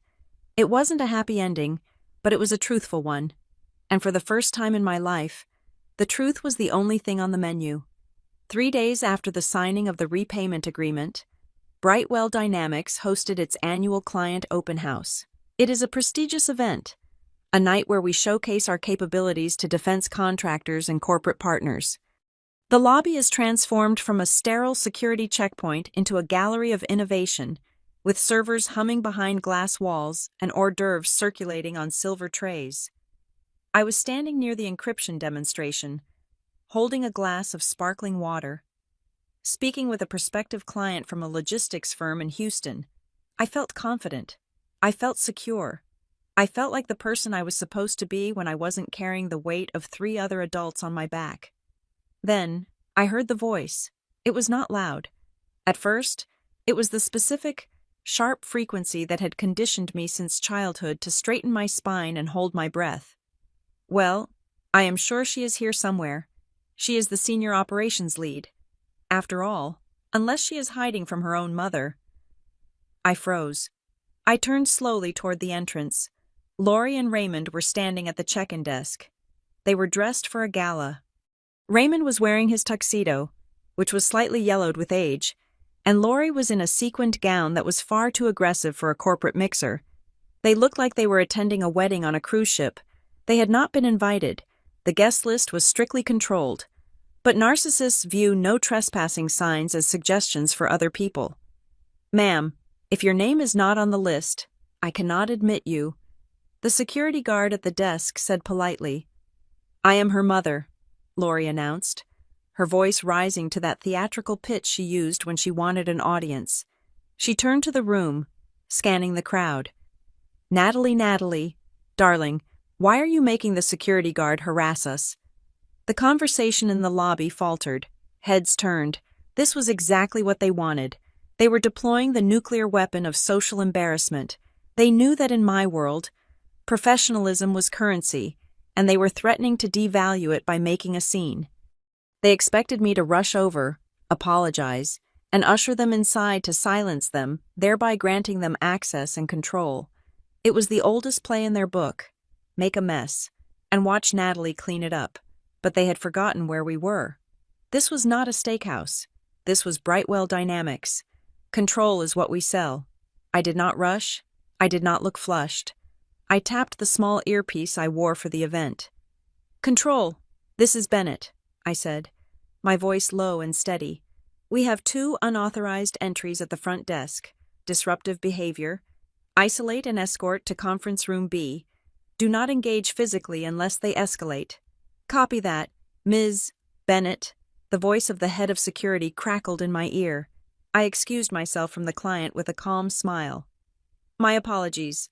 A minor administrative error. I will be right back." I walked toward the entrance, not with the panic of a daughter, but with the stride of an executive. I saw 2 uniformed officers flank my parents. Raymond looked offended. Lori looked ready to scream. "Natalie!" Lori shouted when she saw me, pointing a finger. "Tell these thugs who we are. Tell them you can't treat family like this. After we came all this way to support you." Support me, I thought. You came to ambush me. I signaled to the guards. They guided my parents not into the party, but away from it, down the side corridor toward the soundproof conference rooms we used for sensitive negotiations. I followed them in and closed the heavy glass door. The silence was instant. The hum of the party disappeared. "How dare you?" Raymond hissed, adjusting his tuxedo jacket, "escorting us like criminals in front of your colleagues." "You are trespassing," I said. "And you are violating the terms of the agreement you signed 72 hours ago. That document stated specifically that you would respect my boundaries." "We tore that up," Lori said, crossing her arms. "It was insulting. We spoke to Uncle Steve, and he agrees. You forced us to sign that under duress. It won't hold up." "It wasn't duress," I said. "It was reality, and Uncle Steve does not have a law degree." "We are here because we are not going to be bullied by our own child," Raymond declared, puffing out his chest. "I am going to go out there and tell everyone what kind of person you really are. I will tell them how you abandoned us, how you leave your parents to rot while you drink champagne with the elite. Let us see how your boss likes that story." He reached for the door handle. "Go ahead," I said. Raymond stopped. He looked back at me, confused. He expected me to block the door. He expected me to beg. "Open the door. Dad," I said, gesturing to the lobby. "Go tell them. But if you tell the story, you have to tell the whole story." I pulled my phone from my pocket and tapped the screen. I projected a file onto the smart glass wall of the conference room. It was the police report draft. It was the affidavit of identity theft. It was the forensic timeline of the credit fraud. "If you go out there," I said, "I will email this PDF to every single person on the guest list, including the CEO. I will explain that the abandonment you speak of is actually a fraud investigation regarding a felony committed against a senior employee. I have the receipts, Dad. I have the IP addresses. I have the forged lease." Raymond's hand hovered over the handle. He looked at the projection on the wall. He saw the words Federal Trade Commission and wire fraud. "You wouldn't," he whispered. "I am done protecting your reputation at the expense of my own." I said, "Try me." He took his hand off the handle. "This is sick," Lori spat. "You are sick. You are trying to destroy us." "I am trying to stop you from destroying me," I corrected. Then, my phone buzzed. It was a text from Marianne. "Filing initiated. The credit inquiry flagged a secondary hit. Check the co-applicant details on the SUV loan again." I frowned. I tapped into the secure file on the screen. I drilled down into the metadata of the rejected loan application. I saw something I had missed in the initial panic. The application for the Land Rover didn't just list me as the primary and Madison as the driver. It listed a third-party contact for delivery coordination, Lori Bennett. I looked at my mother. She was standing there, radiating righteous indignation, clutching her purse. "It wasn't Madison," I said.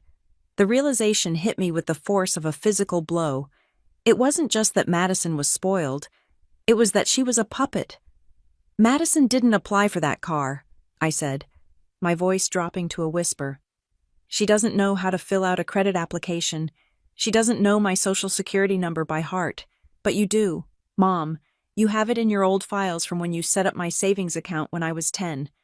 Lori's face went pale. Her eyes darted to Raymond, then to the floor. "Madison wants the car," I continued, piecing it together. "But you needed her to have it, because if Madison drives a Land Rover, it looks like the Bennett family is succeeding. It looks like you raised a winner. You were using my credit to buy a costume for her so you could get the applause." "She needs a safe car," Lori shrieked, her composure finally shattering. "She is beautiful, Natalie. She deserves to be seen in something nice. Not that junker she drives. You don't understand because you don't care about image. You walk around in your boring suits and your boring car and you embarrass us. Madison is the only one who tries to make this family look good." "By stealing?" I asked. "By doing what is necessary," Lori screamed. Suddenly, the door to the conference room opened. Madison walked in. She was wearing a security badge labeled Visitor, Escort Required. She had been detained at the back entrance trying to sneak in. A guard was right behind her. "What is going on?" Madison asked, looking at Lori's red face and the projection on the wall. "Why is everyone yelling?" "Your mother just admitted to filling out the loan application," I said, looking at Madison. Using my name, Madison looked at Lori. "Mom, you said you talked to Natalie. You said she agreed to co-sign." "I was handling it," Lori snapped at her. "I was fixing it for you." "You told me she signed it," Madison yelled. "I told Chase we were getting the car on Monday. I posted a countdown on my story." "She lied to you, Madison," I said calmly. "Just like she lied to me. She tried to frame me for the loan, and when that failed, she tried to frame you for the attempt." "I didn't frame anyone," Lori sobbed. "I was just trying to help." "You were trying to commit fraud," I said. "And now, it is official." I tapped my phone. I sent a confirmation code to Marianne. "File it." "What did you do?" Raymond asked, seeing the movement. "I just authorized the formal identity theft report," I said. "The police will be contacting you within 48 hours to discuss the forged lease and the credit application. Since Lori is the one who filled it out, she will be the primary person of interest. But since the IP address was in your house, Raymond, you will be investigated as an accessory." "No," Lori whimpered. She grabbed Raymond's arm. "Ray, do something. She's calling the police on me." "I can't do anything," Raymond shouted, pushing her away. "You told me she agreed. You told me the lock was a mistake. You lied to me too. The alliance crumbled. The united front that had terrorized me for decades disintegrated the moment real consequences entered the room. Raymond turned on Lori to save his own skin. Madison backed away from both of them, looking at them with disgust, not moral disgust, but the disgust of realizing her sponsors were bankrupt.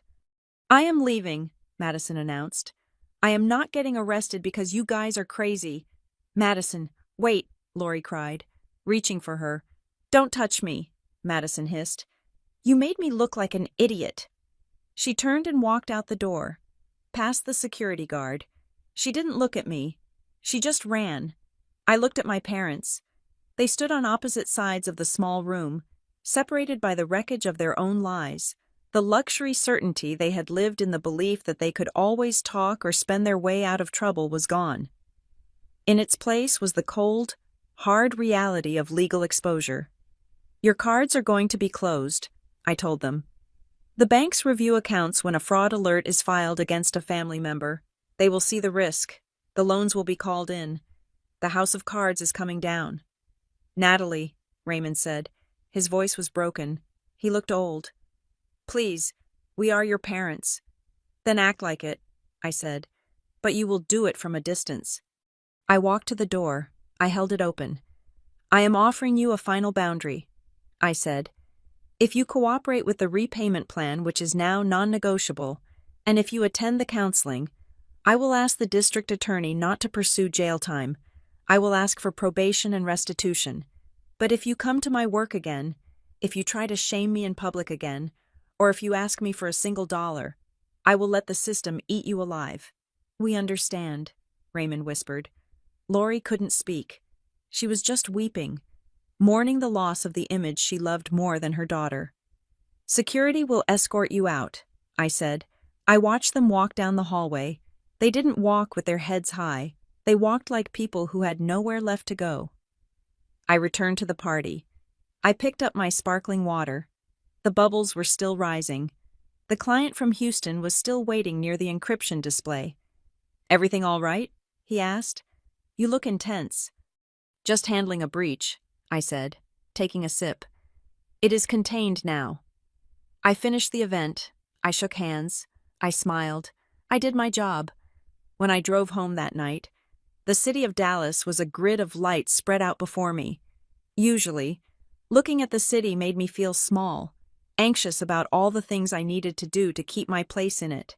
Tonight, the city just looked like lights. I pulled into my driveway. The house was dark, save for the warm yellow glow of the kitchen window. I walked inside. Jonah was at the stove. He was boiling pasta. There was a jar of marinara sauce open on the counter and a bag of salad mix. It was a dinner that cost maybe $12. He looked up when I entered. He saw my face. He didn't see the stress lines that usually defined my evenings. He saw the calm. Did they show up? He asked. They did, I said, putting my keys in the bowl. And they left. For good. For good. I nodded. The machine is broken. They can't fix it. I walked over to him. I wrapped my arms around his waist and rested my head on his shoulder. I smelled the basil and the garlic. I heard the water boiling. I filed the report, I said into his shirt. It is over. Jonah turned down the heat. He turned around and held me. How do you feel? I closed my eyes. I searched for the guilt. I searched for the fear. I searched for the need to fix them. There was nothing. Just a vast but quiet space where the noise used to be. I feel rich, I whispered. We have pasta. Jonah laughed softly. We are not rich. No, I said, looking up at him. I have peace, and it didn't cost me a thing. We sat down at the reclaimed wood table. We ate the pasta. We drank water. We talked about his day. We talked about a movie we wanted to see. We didn't talk about money. We didn't talk about my parents. For the first time in 33 years, the dinner table was just a table, and the only thing I had to pay was attention. Thank you so much for listening to my story. I would love to know where you are tuning in from. Are you listening while driving, cooking dinner, or maybe relaxing at home? Please let me know in the comments below so we can connect. If you enjoyed this story and want to hear more like it, please subscribe to the Maya Revenge Stories channel, like this video, and hit that hype button to help this story reach even more people. Your support means the world to me.